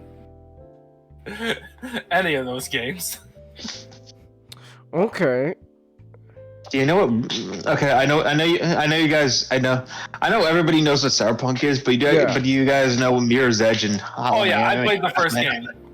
Okay, John knows. I know what Mirror's Edge is. Okay, so Mirror's Edge is a parkour game, all about speed and movement. And Hotline Miami is one hit. What is everybody gets one hit and one life. Oh. I mean, everybody gets one life. Oh, okay. Including you. Like, yeah, it's a one-hit kill. Yeah. Ah, all right. The first game was. So the general story is the apocalypse happened, and you're in this giant super tower that is basically a city called Dharma. And there was a coup that happened, and now in anal bead Lady Doc Ock kicked the shit out of you, and now you've been rescued by a group called the Climbers, and you're being sent up to go and kill her. The Keymaster. Okay. You also have the AI of your former boss in the back of your head. Okay. And it's kind of like a last resistance kind of thing. And that was basically the first game. The second game is the funny part about the first game is that everything ends up the end of the game ends off all ambiguous, and you're not sure if you're pretty sure you died, and you're pretty sure your friends died, but the first part of the game is that everybody lived, you won. I don't think which I'm not sure if they actually expected they were going to make a sequel, so they kind of just hand waved it. Oh, okay. Funny. Everything you know is wrong. You think everyone's alive except for you and now.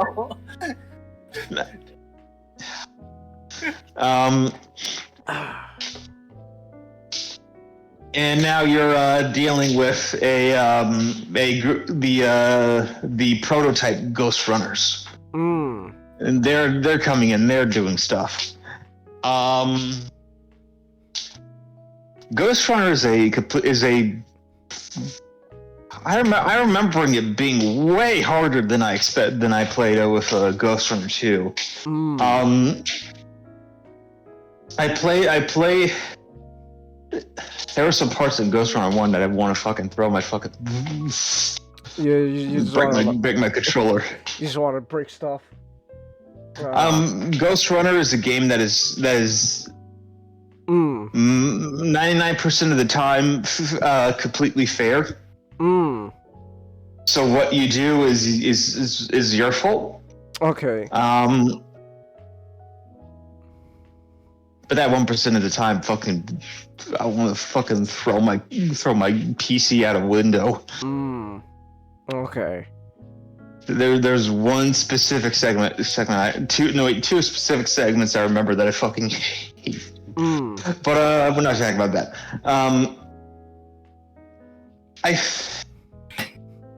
So I'm not sure. I'm not sure now because I think I'm just more experienced at it. Okay. Because I went back and played the DLC from number 1, and it was a little bit harder than 2, but not by much. So I'm not sure if it's just more experience playing the game, or generally my skill, or just a skill issue for me when I was younger. It could be both. Or just the game is actually harder. It was actually hard when I was young, when I was playing it. Okay. But either way, it's a fun game. But it's a one-hit, one-kill game, all about parkour and movement. You get a sword, you slash guys, and you get a few other abilities. Like shurikens, you get a little.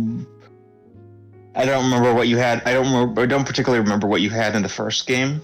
But yeah, but you get like shurikens. You get like a one where you go invisible. You get like a force push, and then you get some other abilities which are like super abilities, like shooting a laser out of your hand, or some other stuff, or something else, or some other stuff.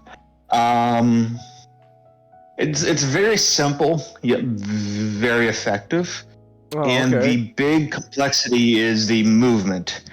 where you're bobbing and weaving out of enemy, away from enemy fire, parrying sword blows, having to deal with those fucking robots, with the area of effect attack.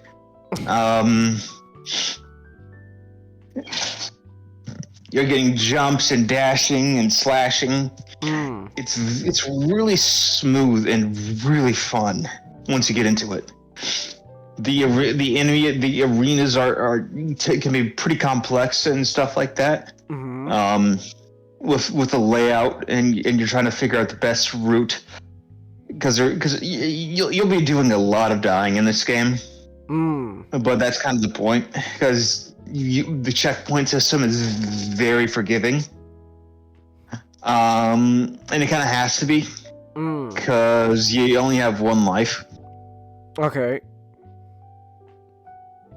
And every single enemy except bosses have one life too. So you're going around the room trying to figure out the best way to do things, and it's gonna be really fun and complex how you go about it.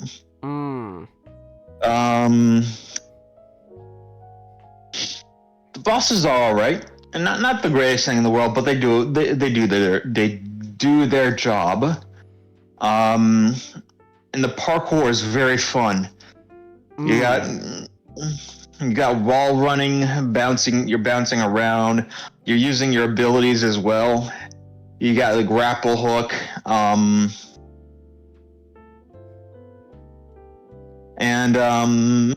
The new game adds some new. The Ghost Runner 2 adds some new mechanics. Oh, okay. You got a motorcycle. And eventually you get a wingsuit. Oh, wingsuit. Yeah. And they spruce up the movement system as well. With the motorcycle, they do have some sections of the game where you go outside the tower and into the apocalypse streets below. And there are some legitimately really expansive maps and levels for your use of the motorcycle. Okay.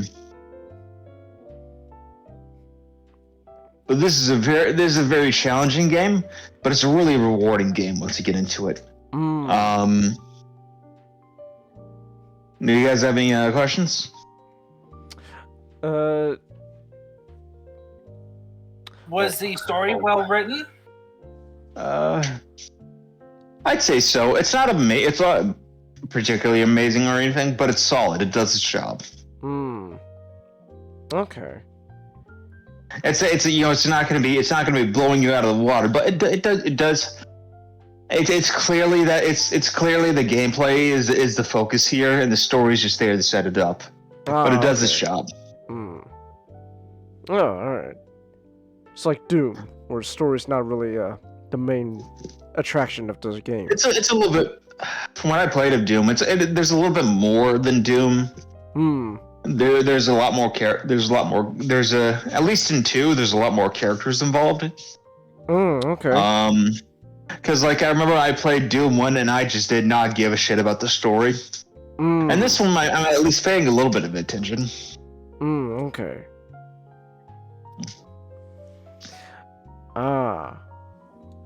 Alright. Any other questions? Well, if we're talking about games, might as well bring it up. How much? This is a double A game. This is like, I think it was like $40. Ghost Runner 2. Ooh. Yeah. Okay. I wonder how much Ghost Runner. I think it's on. Last time I checked, Ghost Runner was on sale. Ghost Runner. Yeah. Like, this would be. I recommend this for Is there any deal? Meanwhile, it's like I'm hoping next week I'll be able to get the credit card pay off on Thursday, so I can buy. Oh, Ghost Runner. Ghost Runner one on. It's fucking $3. Where? On Steam. On Steam? $3. less than $3. I'm seeing right now though. It's well, right, from what I'm seeing, it's like $9, 70% off. Really? Right now. Fucking, this thing is lying to me then. Yeah, I'm seeing right now on Steam. It's like $9, 70% off. Still, that's a really good deal. Like 70% off. Hell yeah. So let me see here. It's $8.99 right now. Yeah, so like $9. Ghost Runner 2 is $29 on Game Billet. Okay. It's fucking. It's like a game. This thing is lying to me. It's okay. It's showing me it's showing me a DLC pack, not the actual thing. That's their issue. Okay. They hooked up the wrong. They connected the wrong thing. I'm gonna look it up on Game Billet. Okay. Game Billet's usually the best. Yeah, right now $9. That's not bad. That's not bad. At least Ghost Runner 1. Ghost Runner 2 is $29. But for a good game, for a new game, that's really good. Oh, $7 on Game Billet. Okay. Well, that's not bad. That's actually really good. It's it's an 11-hour game. Oh, short. Yeah. For $7, that's really good. A little bit more if you buy the DLC.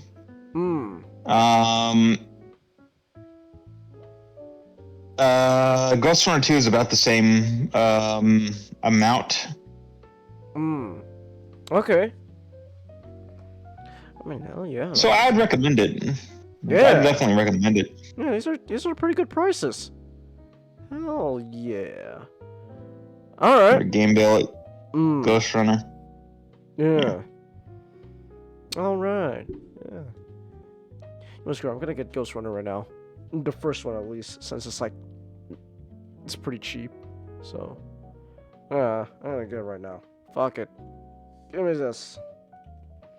It's actually it's a short game, and the gameplay is really fun. I'd actually recommend it for your stream next week.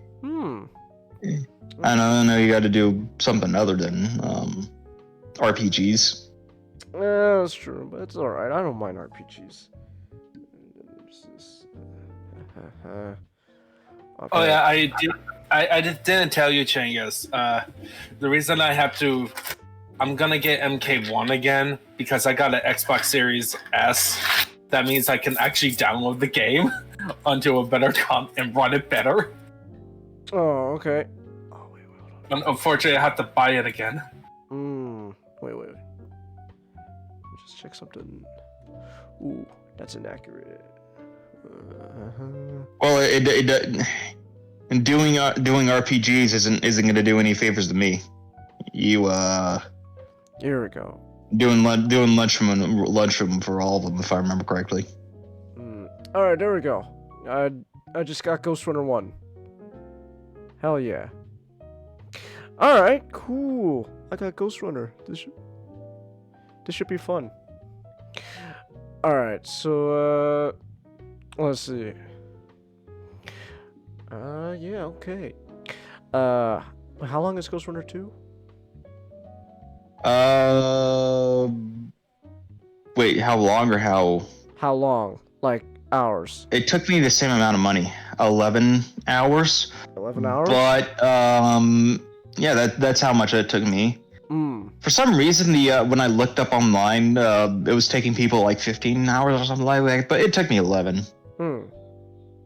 Maybe that's because I just did the story and not they had some extra side maps and stuff like that, and I didn't really do those. So maybe that's the reason why it took me just 11. Okay. But it's about the same. There's a DLC for one called Project Hell, and that's like Project Hell. 3 or 4 hours. You play as one of the bosses in a prequel campaign. Oh, okay. Oh, here we go. Ghost Runner Project Hell. I played it too. I recommend it. Okay. And that's like one of the characters you definitively kill in that game shows up alive and well. In 2.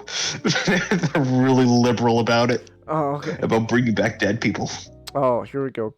Project Hell's on Steam is like $9.74, so like a little under $10. So look it up on Ghost Billet. Ghost Billet? No, a Game Billet. Alright, here, yeah. Because it was $7 on game, you'll probably find better. Alright, let me see. Project Hell. Game Billet. Yeah, I'm gonna look this up. Alright. Project Hell. I think I made a typo. Oops, it is this. Oopsies. Yeah, I made a typo. Alright. Let me just look up Ghost. I think it's a different spelling of Hell. I know it's a different spelling of Project. Okay, here we go. Ghost Runner, Project Hell. Right now, it is. Actually, it's cheaper on Steam. Really? Yeah, it's cheaper on Steam. Okay, here I'll look it up on I'll look it up on the Is There Any Deal. Oh, okay. It's very rare that Steam has the lowest numbers.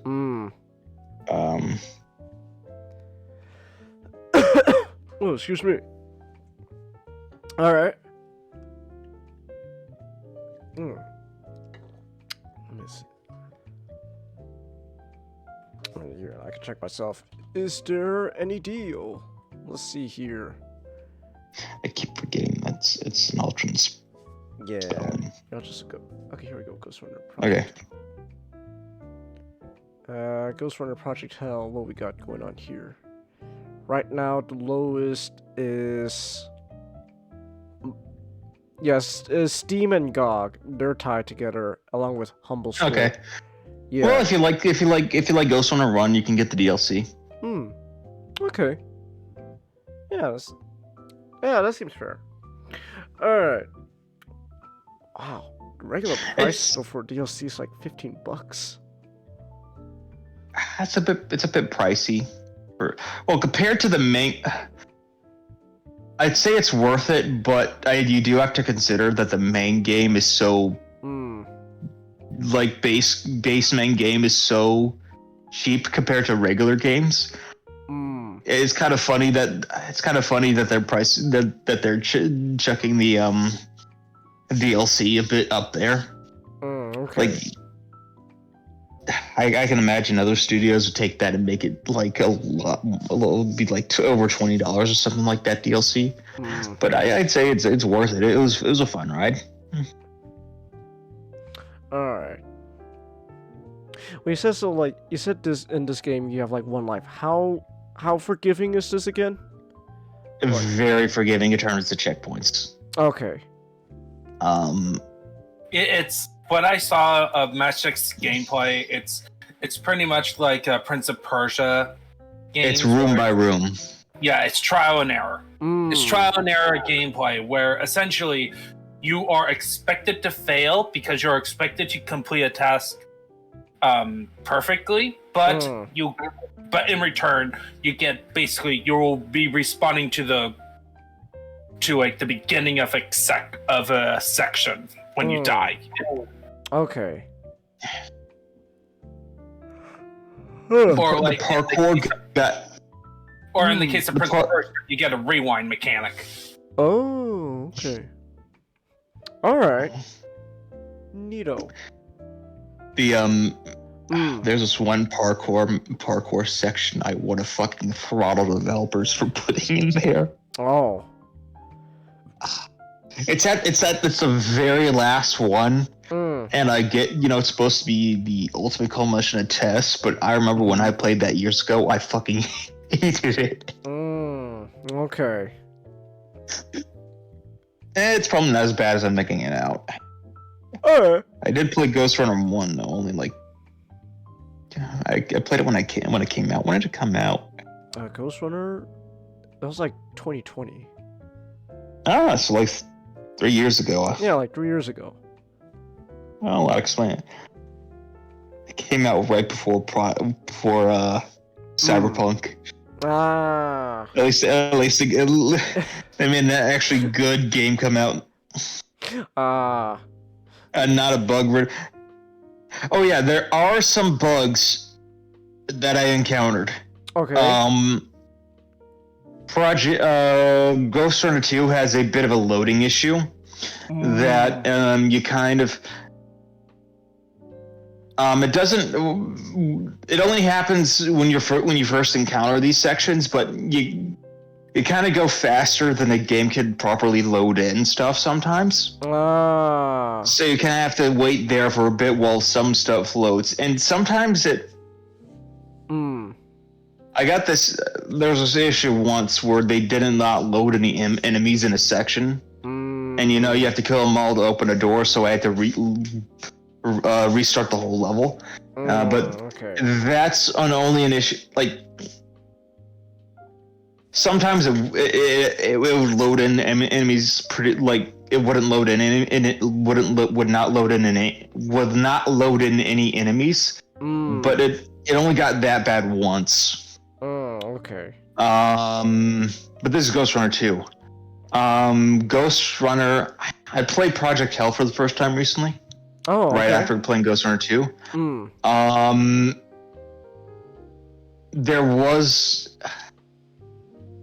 There's the DLC again. There was a part where it kept freezing at a certain section. So I had to re-download the game, and then it worked perfectly, but I cannot 100% guarantee you will not encounter bugs in playing Ghost Runner. I haven't seen anything too game breaking, but just be aware there was a possibility. Yeah, you might encounter some stuff. Okay then. Aside from that, it's very fun, and it wasn't anything too horrible. All right then. Cool. Like you're not gonna be like. I remember this one story. Bungie. Yeah. Before Halo, they made a game called Myth. And in Myth 2, there was a thing that if you deleted the game, it would delete your entire computer. What the fuck? They had to do a mass recall. Yeah. Oh my gosh. That's the worst example. Oh my gosh. Of a computer glitch I could think of. Yeah. Oh my goodness.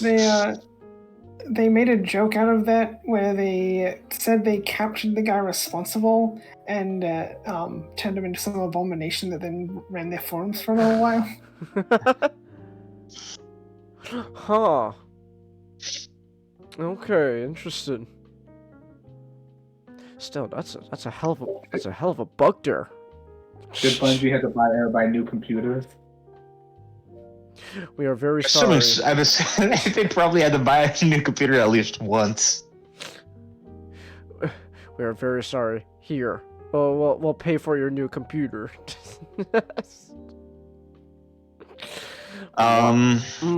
Yeah. Yeah, but that happened. Okay. Is there anything else you wanna say about Ghost Runner 2? It was also made by a Polish studio, so that's two Cyberpunk games made by a Polish studio. That both Cyberpunk titles came out in the same years. Because this year, Phantom Liberty came out as well.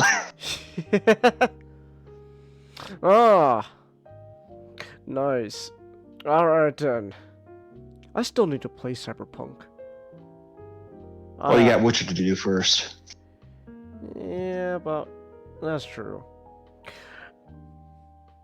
Alright. You don't have to rush it too.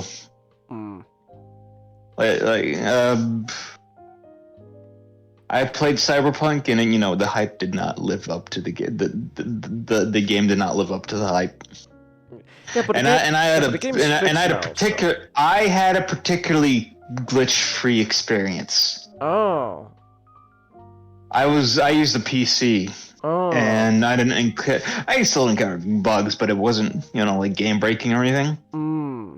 And they fucking hyped that game the moon. Oh, what? Cyberpunk? Yeah. I was one. This is why I don't get on the hype chains too much. Yeah, I didn't. So with me with hype, It was No Man's Sky that is like, yeah.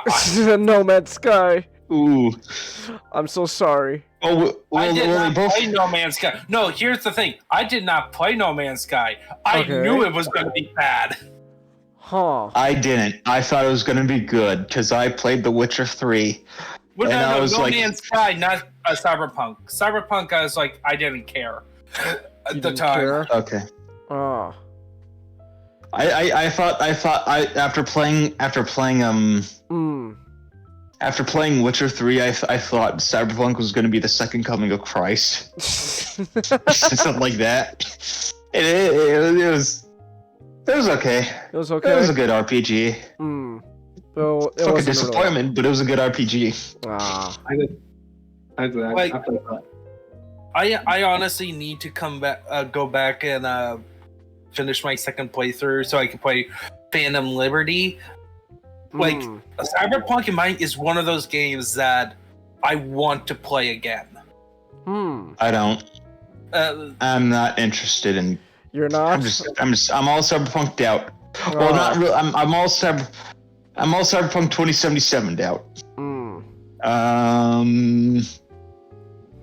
There's a lot of other good Cyberpunk games though. Oh, okay.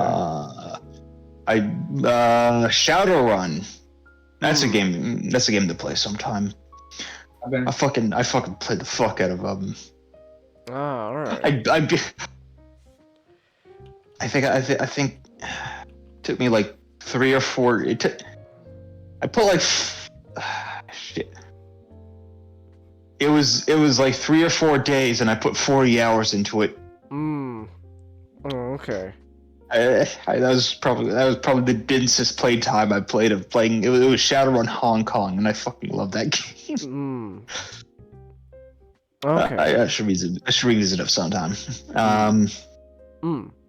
So, Jack Reacher. Oh, you want to move on? All right, let's move on. Just a quick reminder that I do have stream elements. There's a $50 monthly goal. You can tip, donate, and send whatever you want to call it. You do not have to either one. Do we get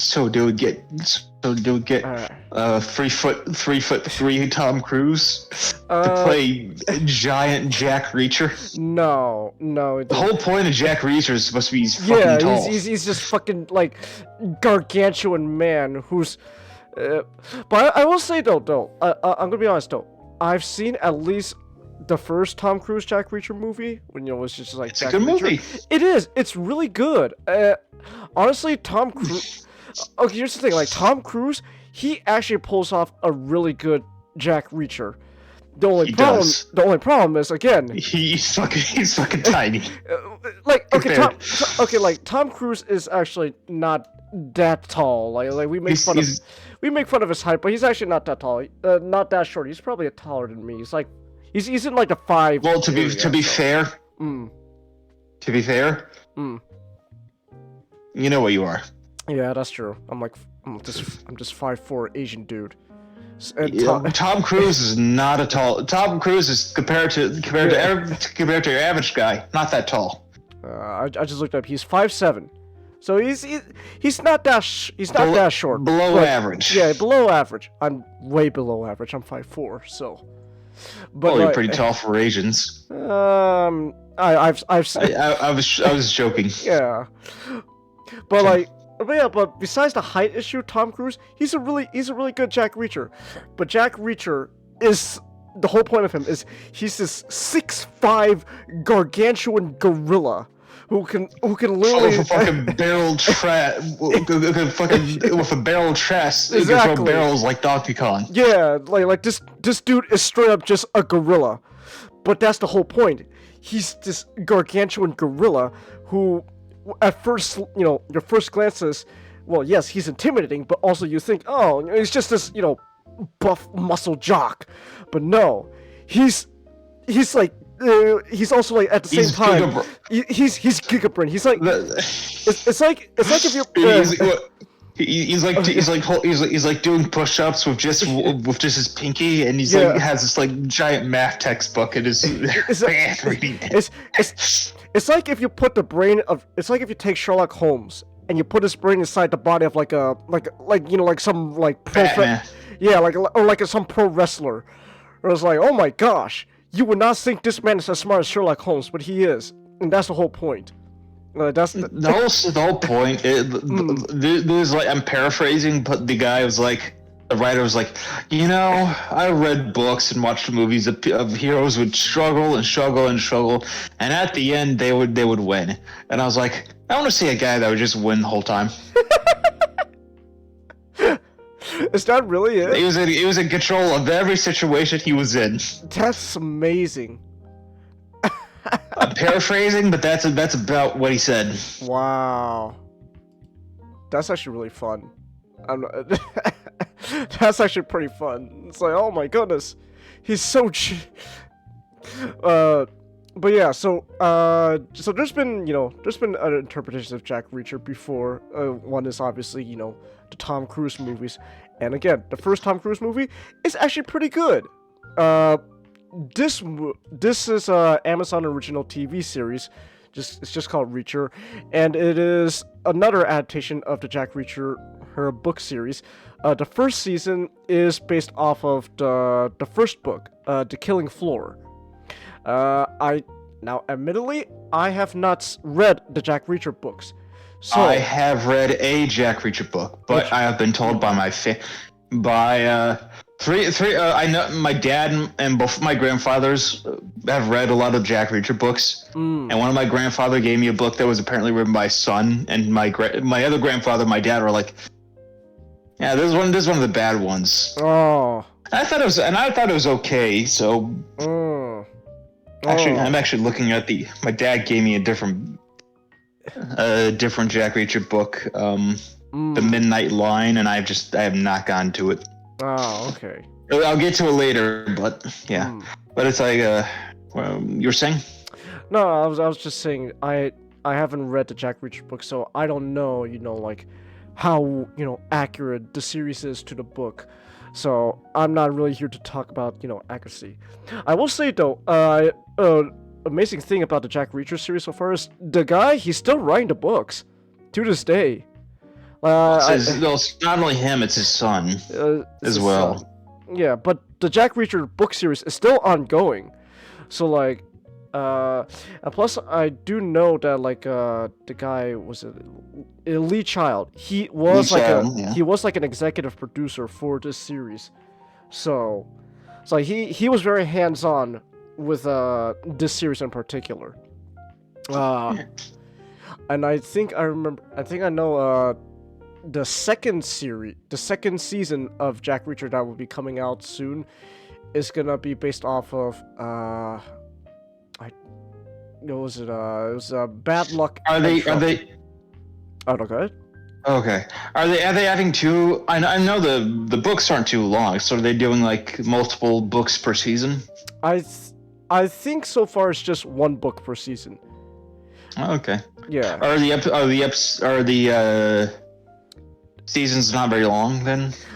Each season is pretty short, but to make up for it, these is okay. To make up for it, each episode's like about 40 something minutes long. So that's about what I expect. Episode length. Yeah. So like, the first season has 8 episodes, but again, each one's like 40 something long, 40 minutes something long. So it is still a commitment. Like you're practically watching like 8 short movies. So, but I should get to sit down and just binge all of the first season of Reacher, and it's really fun. It's really good. So the basic premise here is that Jack Reacher himself, the gargantuan detective, ends up getting arrested in the town of Margrave, Georgia, for murder that he did not commit. Yo, Georgia! Hey, Georgia represents. Hey, Comet, where are you? Comet? Fucking. He's not I'm there. Oh, never mind. He is there. Talking about Georgia. What you say? Georgia. Georgia. The state of Georgia. The series I'm talking about, it represents your state, Comet. So represent. We have pizzas. So yeah, Jack Reacher, he gets arrested in the town of Margrave, Georgia, for murder that obviously he did not commit. And the whole point is he and the local police, they formed this sort of uneasy alliance to figure out who the real murderer is. And as they're going along, they discover, oh my gosh, there's this whole fucking conspiracy going on with like corrupt police officers, politicians, businessmen, that not just, is located, not just isolated in this little town, but it's like a whole like international like situation going on involving counterfeit money. So there's this whole conspiracy with counterfeit money going on with this little town, Georgia, along with like the entire country of America, including our good old friends, the Venezuelans. What? Woo, Venezuela! So, yeah. We money. We money. So yeah, and money. Exactly. And so they got so playing Jack Reacher himself is Alan Ritchson. I haven't seen. I know a little bit of what he was in he was Aquaman and Smallville, Hawk and Titans, and you've actually seen him in something? Teenage Mutant Ninja Turtles. He was Raphael in the I think you've actually seen him in I'm looking this up right now. The Bay movies. The Michael Bay movies. I said this before. It's funny how everyone just calls them the Bay movies when they're not even directed by Michael Bay. He was a producer, close enough. Yeah, close enough, but still. It has a Bay movie feel. Yeah. It has its fingerprints. Yeah. So. Oh shit! He was that white guy in Fast X. I didn't know that. Okay, but yeah. It's actually in Laser Team. Really? That was Rooster Teeth's movie. Wow. I remember watching that back in the day. Wow, that's crazy. But yeah, Alan Richardson's playing the man himself, Jack Reacher. I know Alan himself is not like 6'5". He's pretty close. He's like 6'2", if I recall. He's still a really fucking dude. Yeah. Yeah, I'm just letting you know I'm gonna head to bed. Alright, have a good night, Ninjato. Have a good night talking about Jack Reacher and Digimon. Yeah. So yeah, Alan Richardson, he's like 6'2", not 6'5" gorilla, but pretty damn close enough. He's still big. And then you got his supporting cast, as mostly you got Malcolm Goodwin as the Chief Detective Oscar Finley, and Willa Fitzgerald was Finley in the movie? I don't think so. I don't think so. I don't remember. Okay. He's that name's rings a bell though. Maybe he's in like the other Jack Reacher stuff. I just not aware of it yet. He wasn't in the stuff I've read. I think. I feel like he was at least mentioned in the movie. Was he? I feel like because that name does ring a bell. Okay then. But yeah, so you got Chief Detective Oscar Finley and a local Willa Fitzgerald as Roscoe Conklin, who's another Margrave PD officer, and the three of them are pretty much our trio of protagonists that have to get along with each other to uncover the mystery. I don't want to get into too much of a spoiler, but the idea is pretty much these three have to work together, even if some of them don't like each other, because they are the only ones who actually want to, crack down on this whole conspiracy. Because it turns out, there's corruption in the police. And what I mean by corruption, I mean corruption in the police. And what I mean by corruption, new concept. Yeah, I know. But the thing is, it's like the entire police force, they're corrupt. The entire police force is corrupt. So they don't know who to trust, and oh my gosh, we can only trust the three of us here. Everyone else we can't trust. The police are corrupt. Then like there's like business people here that are also pretty sure they're corrupt. And then it gets to the point. Where they just kind of realize the whole city's practically dirty. Like the whole town. The whole town is Gotham. Yeah, Chicago?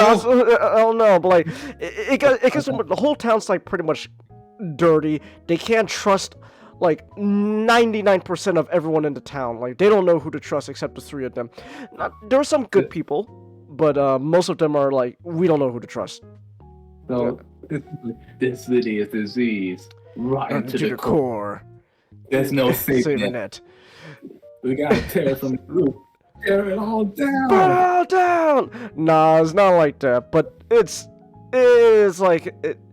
Yeah, like it gets to the point where they can't really trust anyone. Now because the series is wait, get this. Oh no, go ahead. Richardson's first acting credit was actually an American Idol. Ha! That's amazing. Do you win? I don't know. Oh, that's a shame. It just says that his first acting credit was American Idol. Ha! That's great. But yeah. So as this series is an action crime like thriller series, there is of course a mystery going on. They gotta uncover the conspiracy. I will say when it comes to the mystery aspect of the series, the mystery is. Yes, it is partially, obviously, who's the real, evil guys behind this. But it kind of becomes less about who's guilty and more about finding out the motive of why they're doing it. Like, it kind of gets to the point where we know these guys are, the masterminds pulling the strings. We just gotta find out their motive, and we gotta actually, find evidence to, present to show, yes, they are guilty under the law. The whole mystery is treated like an actual like police detective thing. Like they're actually going around discovering stuff, trying to find evidence. That's really the big conflict. It's not so much it's pretty much we know these people are guilty. We need to find the evidence to prove they're guilty though under the court of law, so that way we could bring them in, bring justice to it. And it's really good. I don't really want to go too much further into that. Alan Richardson is really good as playing as Jack Reacher. He comes across as this really brute strength guy. Like the dude will literally snap your leg like really easily. So like just a scene where like he has to like put bodies in like the trunk of a car. Reacher, and like one of the legs, it just won't fit, so he just bends it backwards with like ease, like it's like paper mache. Ooh. Yeah, you hear like the bones crack, but he just does it like easily, like it's like folding paper. It's like ooh, and that's also another thing about Reacher himself. Reacher's morality is kind of interesting. It's kind of black and white, where pretty much it's good and bad. There's good people and bad people. And if you're bad, if you're a bad person, he has no problems doing whatever he wants with you. Like, you're a murderer. Oh, okay, he'll have no problem killing you then. You're a child diddler. Oh, okay, he'll have no problem torturing you then. If like these guys are like hunting him down, oh, he has no problem just hunting them back. There's also I'm not gonna spoil it. I don't want to spoil it too much, but there's a scene in one of the later episodes where like these guys are coming after him, so he pretty much sets up not even a Home Alone trap. He just baits them into this like abandoned house, and just one by one he just murders them. Like he just becomes like a fucking like horror, like a slasher villain. It's actually kind of fun. So yeah, Reacher's morality is kind of black and white, where if you're bad, he has no qualms, doing whatever he wants with you. If he wants to burn a guy to death, he'll do that because hey, he's a bad guy. Who fucking cares about him? Meanwhile, that kind of clashes with Finlay, who is kind of more of by the book sort of police officer. Like you can't just do that, Reacher. Why not? They're bad guys. But it's like that's not exactly legal. I don't care. They're bad guys. I'll kill them. Well, it's kind of fun. It's actually kind of hilarious. Like Reacher at many times just straight up just says, "Yeah, I'll just fucking murder them." Like you can't just say that. Why not? They're bad people. Who gives a shit? So that leads to a lot of butting heads with him and Finlay, who's the more uptight sort of police officer. And that's where Conklin kind of comes in, where she's kind of the peacemaker between the two.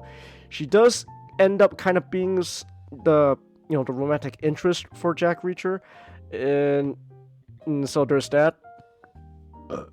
Oh, excuse me. And then and there's also the antagonist for the series also it's kind of funny. Kind of how I would describe this movie. I mean, not this movie. This series is kind of like it's kind of like an 80s action movie as a series, where the bad guys they're just kind of cheesy fun bad guys. They are just unironically just evil people. Like there's no like they have their reasons. No, they're just evil. Who gives a shit about them?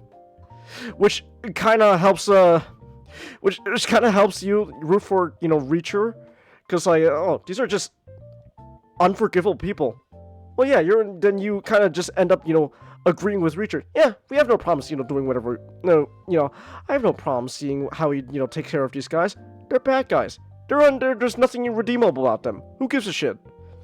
So like this series is definitely very kind of black and white with this morality. Like it's not trying to tell you like, oh my gosh, Reacher, you can't do that. Like this guy has his reasons for what he's doing. And I'm like, no, he's evil. Who gives a shit about him? Just because two wrongs do not make a right. Yeah. It's golden head. Yeah, that's how I describe this series. And it's really fun. Like, but at the same time, also this series, at least when it comes to its violence, it is. I don't want to say it's like gory, but it is not afraid casual. to. It's violent, but casually violent. Would that be a right word? Kind of like it is pretty much not afraid to show you like real violence. Like they will straight up show you like a. Also, nudity is not really that much of an a problem here.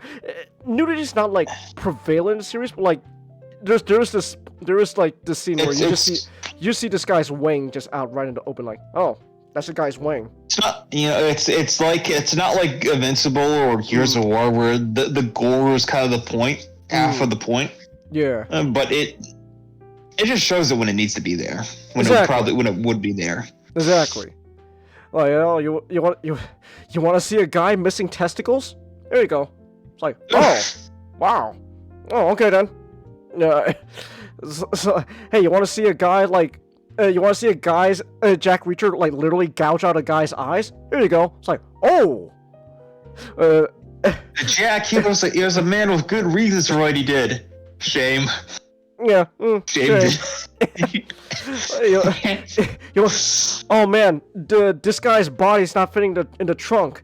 You want to see Jack Reacher literally like fold his body like parts of his body parts like paper to fit? There you go. And it's like, oh. It's like when it wants to show you the gore, it'll show it to you. But it's not really, the selling point of the series. Because again, the series is not trying to be, dark or anything like that. It has dark moments, but really it's trying to be fun. It's like a fun 80s, action movie as a series. It's just fun. And yeah, I don't really want to go into much else, because I definitely feel like this is a series you should just watch to get get a sense of it. But I highly recommend Reacher. Like, it's really good. It's a solid series. I don't see any qualms with it, at least apparent qualms with it. Again, when it comes to like accuracy to like the book, I do not know because I haven't read the book yet. Obviously, there's gonna be some changes because it's not a straight one-to-one adaptation of the book, so of course there's that. But yeah, other than that though, this is just really fun. I really enjoyed the first season of Reacher. I cannot wait for the second season, which I think it's coming. It's supposed to come sometime like I think maybe next month. Let me check real quick. Reacher season 2. Yeah, it's coming out next month, December 15th. So yeah, and again, that will also be 8 episodes for each season. But again, these like 40-something minute long episodes. So either way, you're gonna have to commit to to the show. Well, I mean, 40-minute long episodes are kind of yeah, very common. Yeah, that seems to be like the norm now. So. Not to mention, it's only like 16. Like if it's be a standard 20, it'd be just 16 episodes. Yeah. Which is too long. Mm-hmm.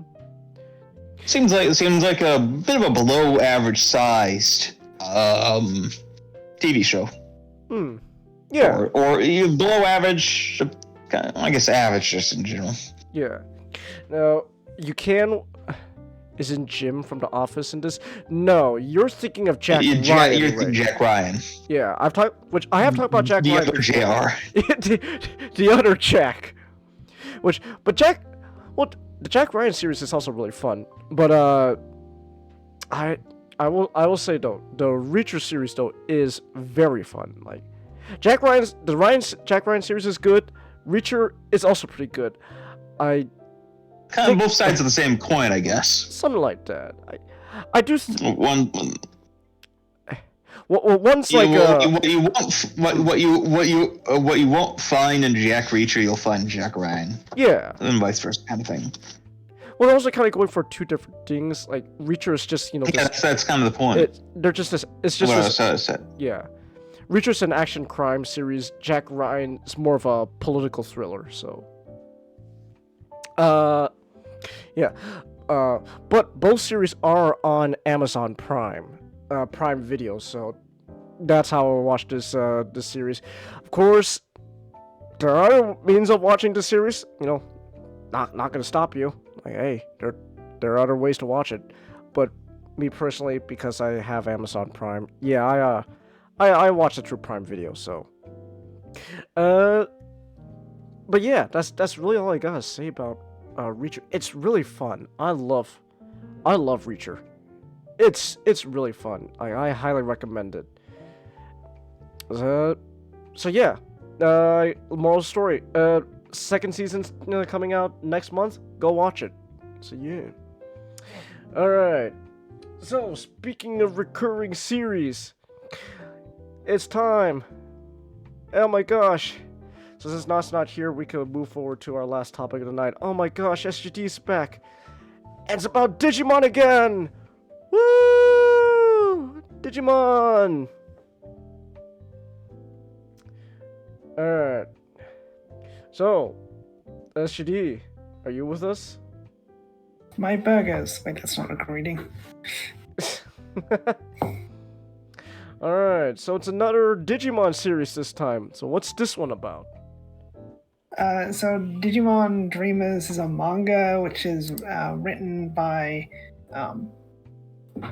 Yabuno Tenya, who is the artist for V-Tamer. So this marks his return to Digimon after quite a while. He also helped out with Ghost Game characters, which reminds me of when the poster was first leaked. I feel like there's no way this is real. And I'm like, it looks too much like a manga than an anime. And then we found out, oh yeah, it's because that art was done by a mangaka. But Digimon Dreamers began serialization a couple years ago in monthly Saikyo Jump, and I wasn't really that interested in it because what we knew about it was a gag manga. Oh, okay. I'm more of a story guy. Hmm. And I could find out very little about this manga because no one was really scanlating it, and of course it wasn't getting an English release, so you have to rely on fan scanlations. Hmm. I think people only did the first couple chapters and then kind of fell off. But then okay. a while ago, Bandai announced it would be ceasing serialization in Monthly Psycho Jump to move publication to the Digimon Web, or Digimon Net website, and not only would it be moving to the website, but it would get translations into English, Chinese, and Korean. So that means that English speakers can officially read the Digimon Trainers manga. And I thought, like, it can't be that good. I'll check it out because, like, it's available to me. You know, I don't have to go out of my way to try and find stuff about it. And the manga itself is about a Pulsemon who just wants to evolve. And it's a very simple story. Like, there's not really anything extra going for it, and that is to its benefit. Because it does very little, and it does that very well. Because it was I didn't have high expectations because it was a gag manga, but then I read the first chapter, and it was like Ego from Ratatouille, and tasting the Ratatouille, he just drops his pen and is completely silent.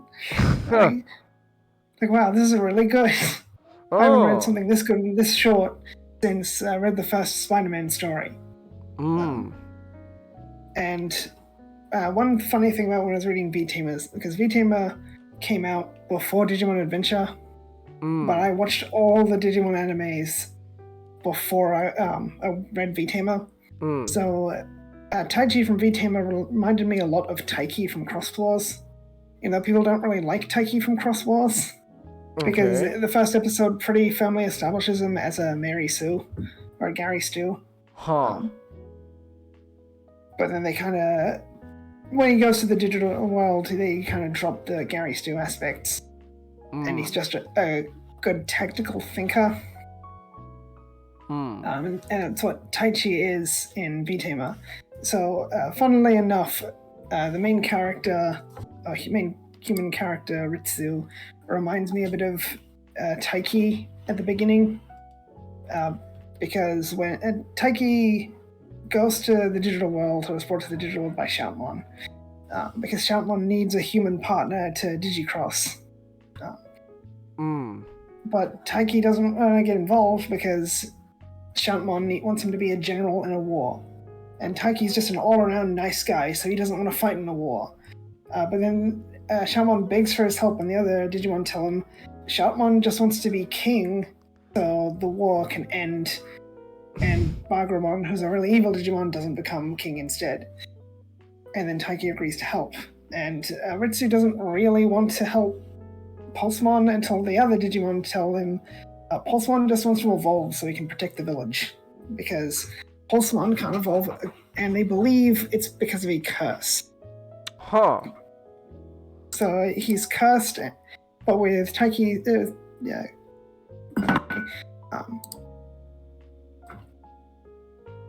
with Ritsu's help, he manages to evolve his body parts. So he can get a giant head, or a giant pair of legs, or a giant arm. That's used for a lot of the comedy moments, especially the head-turning giant. And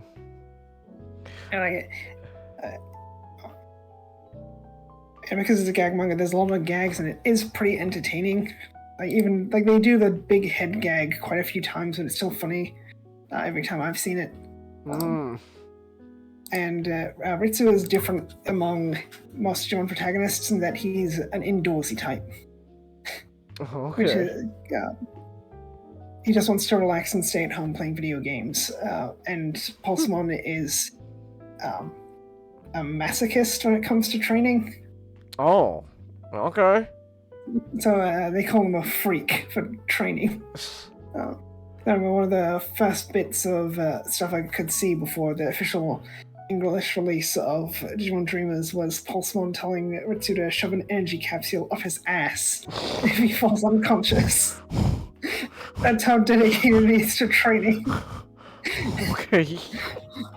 Look at the find the exact dialogue. Oh, okay. Whip me when I mess up, hang me upside down, and beat me if I slack off, and if I pass out, jam an energy capsule right up my rear.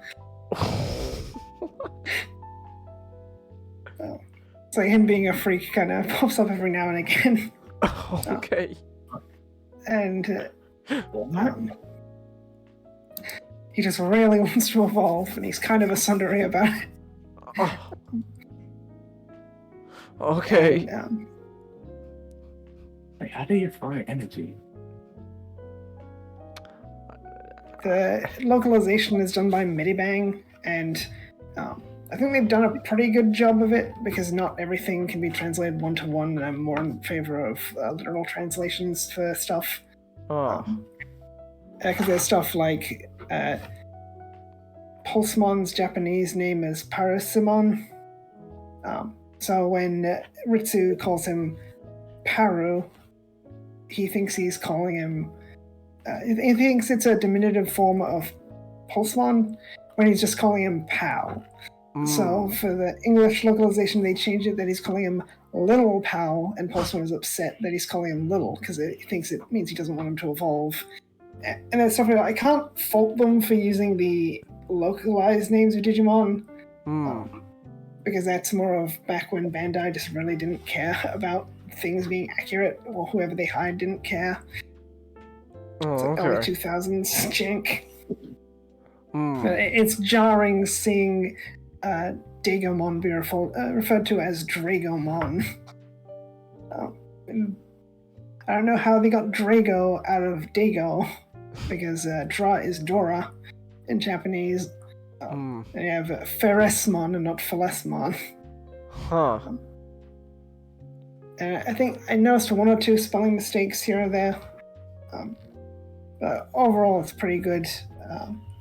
The one mistake you notice in the first chapter, which isn't the localization's fault, it's actually the fault on the writer. They say that there's no Digimon above a champion level, when it should say there's no Digimon above rookie level. But the story itself, it starts out as just being more of a problem of the day for the most part. Where you see little things, like little comedic situations. Tinymon's grown some meat, and everyone keeps calling it Tinymon's meat, and Tinymon doesn't like that because it sounds like they're eating Tinymon. Or Espimon shows up, which was to coincide with Espimon's appearance in Ghost Game, and it's looking to see, it thinks Pulsemon's ability to grow certain parts of its body as an evolution is a biological aspect of it, but it's not. It's part of a curse. So it wants to sell the information. Or they have a run-in with the Deva Senderamon when they're exploring, looking to figure out how to break Pulsemon's curse. They have a fight with Ogumon over meat, and then after a while, they set off to go to Witchelny, which is not really an explored aspect of Digimon, because Witchelny itself is a reference to the Magical Witches VPET. Where you'd raise witches and wizards of 4 different elements, and a lot of that got incorporated into Digimon because the actual product didn't last that long, I think. I think they did one release of the 4 VPETs and then never touched it again. And Kenji Watanabe worked on Magical Witches, so he stepped away from Digimon to work on that series for a while, I think. And they got originally because they think that, if it's a magical curse affecting Pulsemon, then magic users should be able to break the curse. And that's where the plot itself really begins after the whole fooling around with different things. And the situation going on in Witchelney is that Phalesmon has sort of taken over and become dictator. And he did this by convincing everyone to give up their magic. And it's a magical place, so the only means of defense the Digimon have there is magic. But whenever he convinced everyone to give up their magic, he didn't give up his own magic. So that's how he became dictator. So you can probably see where this is going, and it's clearly a euphemism for something. Oh, okay. That's right, women. What? He convinced everyone to give up their... It's like when someone convinces you to give up all your women, but they don't give up their women, therefore no one else can make sandwiches. You give up the women who will make the sandwiches. Okay. And that's how you take over the world. Huh? No, it's more like guns, but I don't think that was the intention. Okay. Oh. It's just a joke. Okay. But ultimately, where we're up to in the story is we're having the climactic battle between Wizarmon and Pulsemon versus Phalesmon. Phalesmon has everyone give up their women because that's how you create the perfect society. Oh, I see. No. And it's interesting how Yamano didn't help write V-Tamer, but V-Tamer is definitely a very creative thinking manga, and we see that, I guess, writing style has rubbed off on him over the years. Because it does incorporate lore here and there. Like, Phalesmon supposedly used his Demon Shout ability to convince everyone to give up their magic, and he uses his Black Statue technique and Demon Shout to give himself armor, which makes him powerful enough to be on a level with a Mega level Digimon. Okay. Yamano, of course, had worked on Come On Digimon before V-Tamer, and one thing about V-Tamer is it does have a bit of stylization, and for the most part, everything's more on model in Digimon Dreamers, but then we have this Starmon shows up and it's just Starmon taken right out of V-Tamer. And Starmon's pretty off-model in V-Tamer. But the Starmon stuff gets pretty meta because like, hey, we're a manga, so you can just erase this guy. And one thing also about Come On Digimon is Come On Digimon was made during the early days of the internet. So when Yamano was making the designs, Watanabe Kenji just said, you just do whatever. And he didn't get to see the designs until they were finished. So things were very stylized in that one. With Devimon, who takes more after Batman, looked a lot more like Devilman. But in V-Tamer, he looked like you'd expect everyone to look like.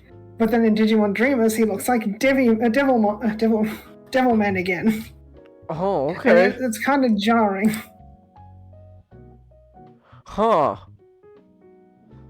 Now, there's also nice bits of fan service where, like, it's the good kind of fan service where if you don't get it, it doesn't take away from the story, but if you do get it, it adds that much more.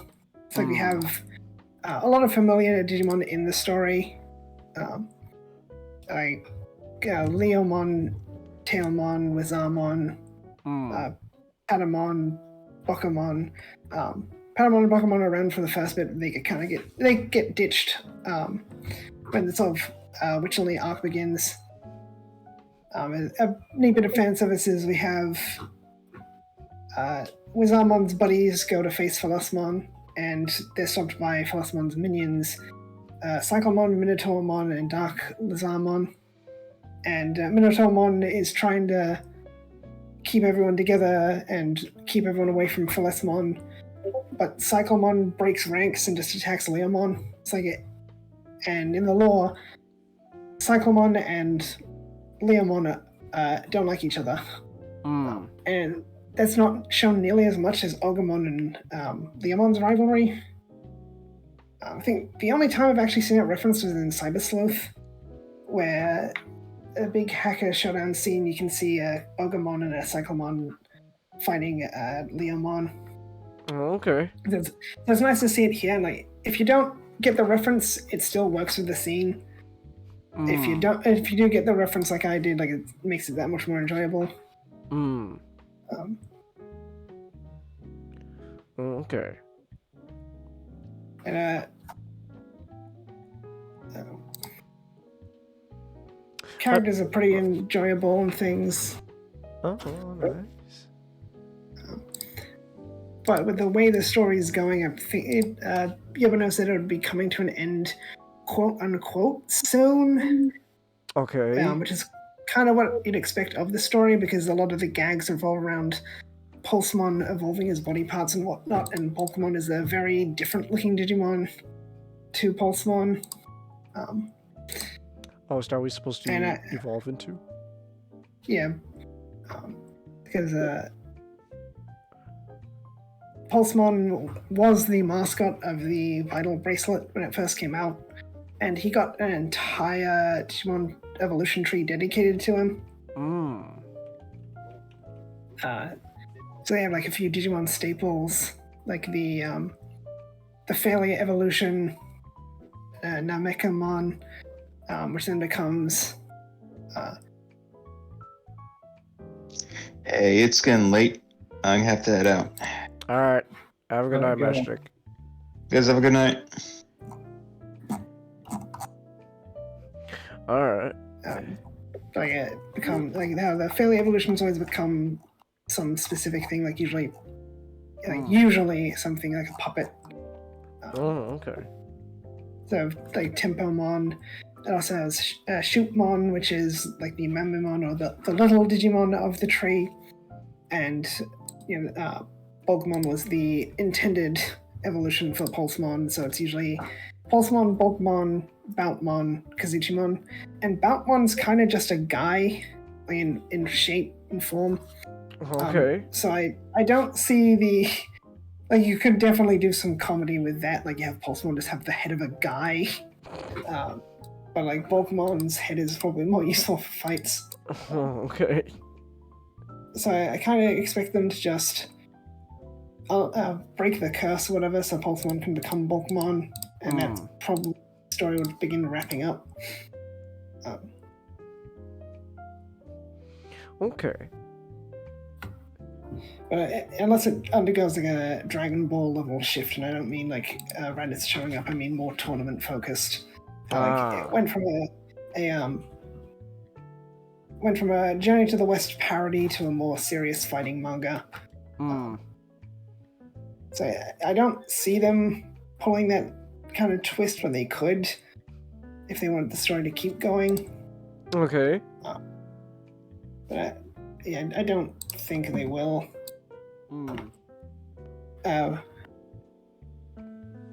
And because the manga had been running for a few years, we managed to get it on a weekly basis for the English translations. But 2 weeks ago, we got the last one, so now we're up to date. And it'll be moving to monthly. Because I wanted to talk about this last week, but I had to pick my brother up from the airport, which was a 6-hour trip there and back.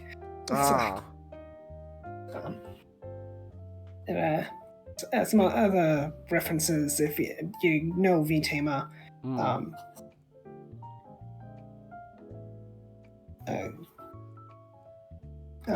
Taichi's sort of cloak appears, like when the whole adventure begins, that's what Ritsu starts wearing. And what's also nice about having a Digimon manga again, because there have been other mangas since V-Tamer, but they're more of adaptations. Like there was a Cyber Sleuth. When Digimon Next was good. Some more obscure Digimon get the spotlight because Digimon manga, Digimon animes aren't really consistently released. Oh, okay. It's like we get to see Cyclemon have a focus because I think the only real time it's appeared outside of video games was V-Tamer. So of course we see Cyclemon extending his arms like he did in V-Tamer, and it got a mention in the Digimon Adventure light novels. Ghostmon appears. Mistymon will be appearing in upcoming chapters. So we'll get to see Wizarmon evolve, and that'll be Mistymon's first major appearance in anything. Because it's just been relegated to card games and whatnot. Oh, alright.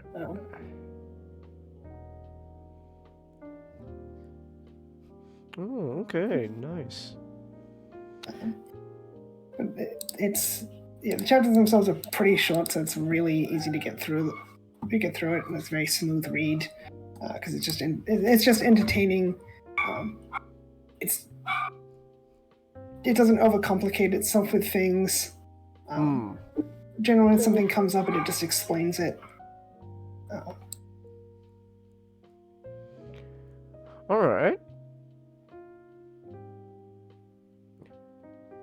Okay, cool. It's I don't know, kind of the quality you'd expect of someone who's been in the manga industry for such a long time. It's definitely going to be painful having to wait month to month for more chapters because they were kind of helping me put up with Digimon Seekers, which I'll talk about that when it's finished because it retroactively makes itself worse. Oh, okay. It's like I get Digimon Seekers on the Sunday and then Digimon Dreamers on the Monday, but now not anymore. Okay then. And I know I still haven't finished those last few Ghost Game episodes, but I've been busy and I'm gonna be honest, Ghost Game's ending was god awful. And it really drained me of any motivation to talk about the last few episodes. Oh, that's a shame. I've been busy studying, editing in my free time. But I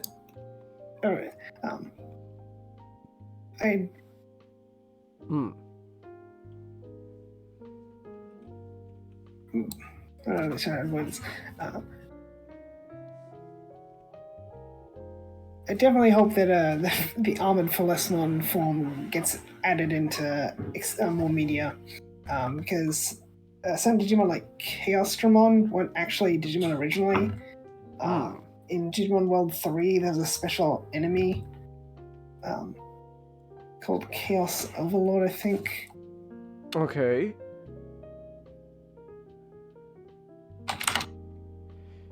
Chaos Overlord. Yeah, Chaos Lord.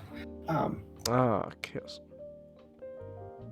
And it was kind of like a modified Mugen Dramon, so they just made it an actual Digimon called Digimon World 2.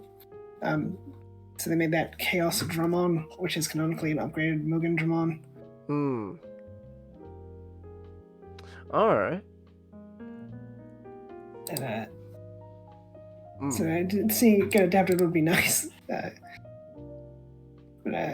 it'd be also be interesting to see if he brings that back any of his old Digimon that he created for V-Tamer.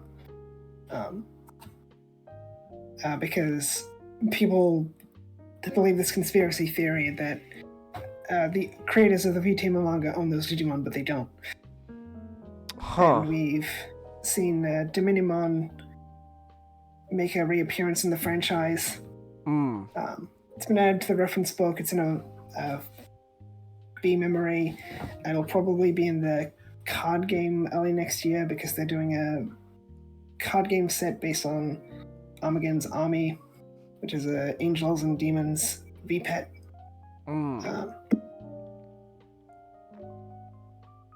Okay. Yeah.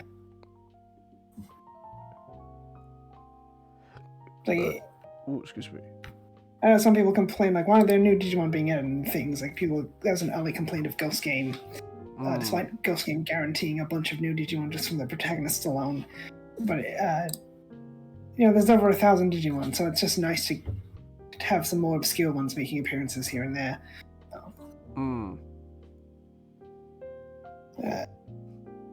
Especially, a benefit of some Digimon's approach to things is they can have the creativity to do things like Philosopher's armored form. Oh, okay.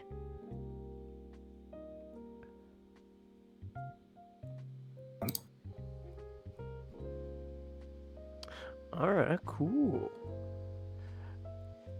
Yeah, I'm not really sure where else to go.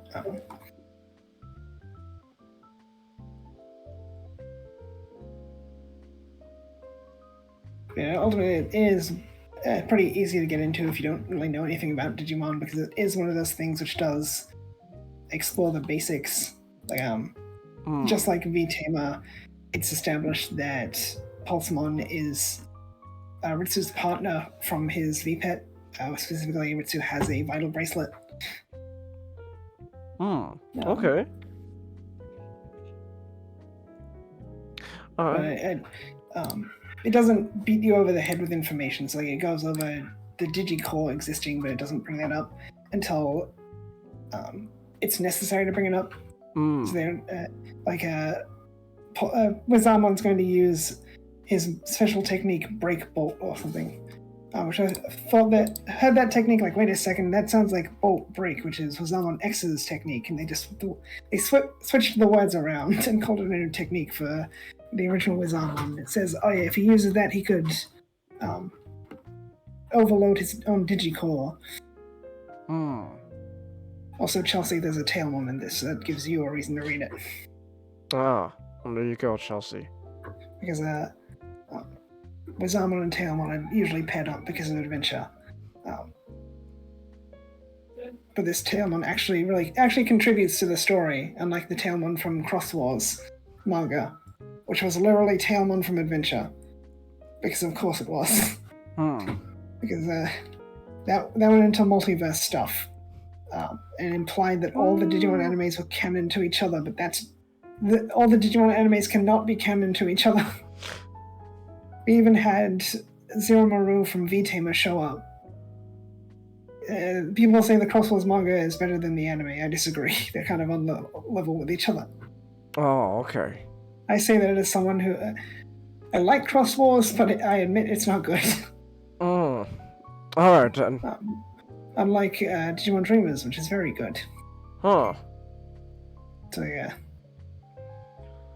Okay then. So when Squidward eats the Krabby Patty for the first time, can't get enough of it.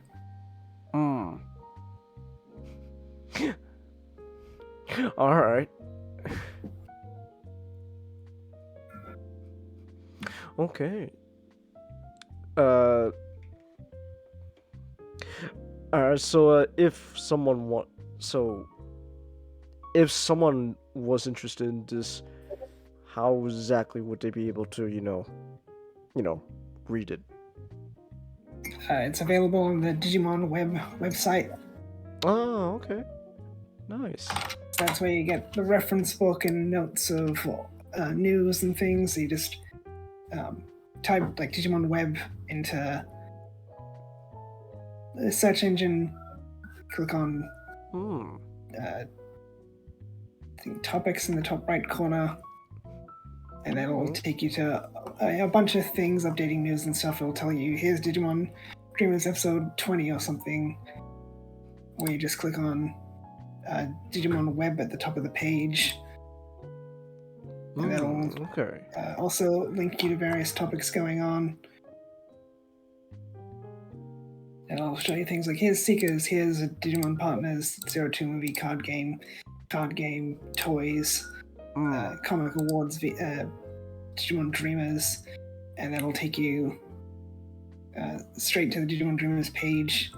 You'll have all the chapters. You can switch between different languages if you want to. Alright. Okay then. Well, there we go. Anything else you wanna add?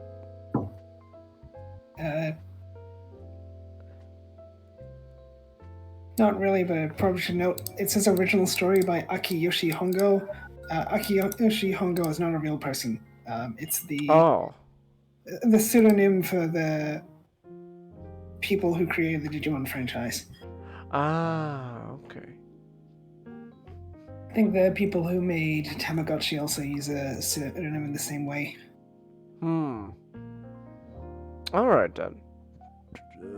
Oh, excuse me. Well, let's go! Pseudonyms! Alright then. I remember seeing someone completely misromanize Ritsu. I think they romanized it as Rizu. Like, how do you do that? Those are two completely different characters. Oh, okay. Like Tsu and Zu. Not similar at all. And some guy's like, why did you romanize it like this? Like, I was just following what someone else did. Oh, okay. Because I saw the first guy who misromanized it, then some other guy copied that from Twitter and put it on Reddit. And someone pointed out, his name is Ritsu, not Rizu. It is what I say it is. Alright. I remember one thing I was at least looking forward to with Digimon Dreamers was Pulsemon getting some attention. Because as soon as Ghost Game came out, Gamamon supplanted Pulsemon as the main mascot for the Vital Bracelet. Then he appeared in Seekers. He did next to nothing in Seekers. Oh, okay. Okay. Well, good for a Pulsemon. Oh, excuse me, that's a yawn. Oh boy. Alright then. Well, there you go. There you go. Check out Digimon. Woo! Digimon! And now HD goes back into hibernation. Yeah, I remembered one of the Pokemon character gives me big Chelsea energy. There you go, Chelsea. No reason to read this. I found a rock. Is it a special rock? No, it's just a rock I found. It's just a rock. Alright. Well, there you have it. So, this is fun. Yeah. Alright, so we are going to so we are gonna call it here then. That was all our stuff. And then again, SGD goes once more back into hibernation until he has more Digimon stuff to talk about. Alright, so with that said then, we're gonna be calling this stream here. So there we go. And look at that. We're a little over 3 hours. So, yeah, fun stream? Hell yeah, right. Alright, so, oh no, go ahead. I'll probably be back next month because some Digimon card game stuff will be announced. It may or may not have something to do with the metaverse, which is unfortunate, but no Digimon gets me excited. Alright then. That's why I don't like. That's why I'm especially harsh on Digimon Survive. You got no new Digimon in that. I don't count Hong Longmon's new form. Okay. It doesn't count. It's garbage. Alright then. Is Metaverse even still, like, alive? Yeah, Bandai uses it for card game stuff and Gundam. Okay then. If I heard the Gundam one sucks. I mean, specifically for Digimon card game stuff, because they had a own dedicated website for the lobbies, and they just moved it over to the metaverse. Because they really started investing in the metaverse for Gundam stuff, so I thought, hey, might as well bring this over for simplicity's sake. Wait, does the build metaverse? Someone else has done the effort for us. We might as well use it. Okay then. Wait, so does the build metaverse not that good? Comment. That's what I heard. Oh, that's a shame. That's a shame to hear. Metaverse, why do you exist? Alright. Well, there we go. So SGD goes into hibernation till sometime next month. Tomorrow should be will be me and Nick, if he's awake. We will be reading we'll be catching up on IDW Sonic. I don't think it's gonna be that long of a stream. It'll be kind of short, but hey, we get to catch up on what's been going on with Sonic in the comic world. And yeah. Other than that, gosh, actually, I gotta figure out like what I'm gonna do for like Sonic Sunday the week after, cause like how much is Sonic Superstars right now? Superstars, it is $41.99. So yeah, so I need like $50. So I need like a little. I don't know if it was like $40 to. I need at least like $40 to get Sonic Superstars. And I just spent some. So yeah. All right. So I gotta save up like $40 for Sonic Superstars. Okay. So yeah. We'll think about Sonic Sunday for the week after next week. For next week. All right. So with that said, then thank you everyone who came. And until then, good night!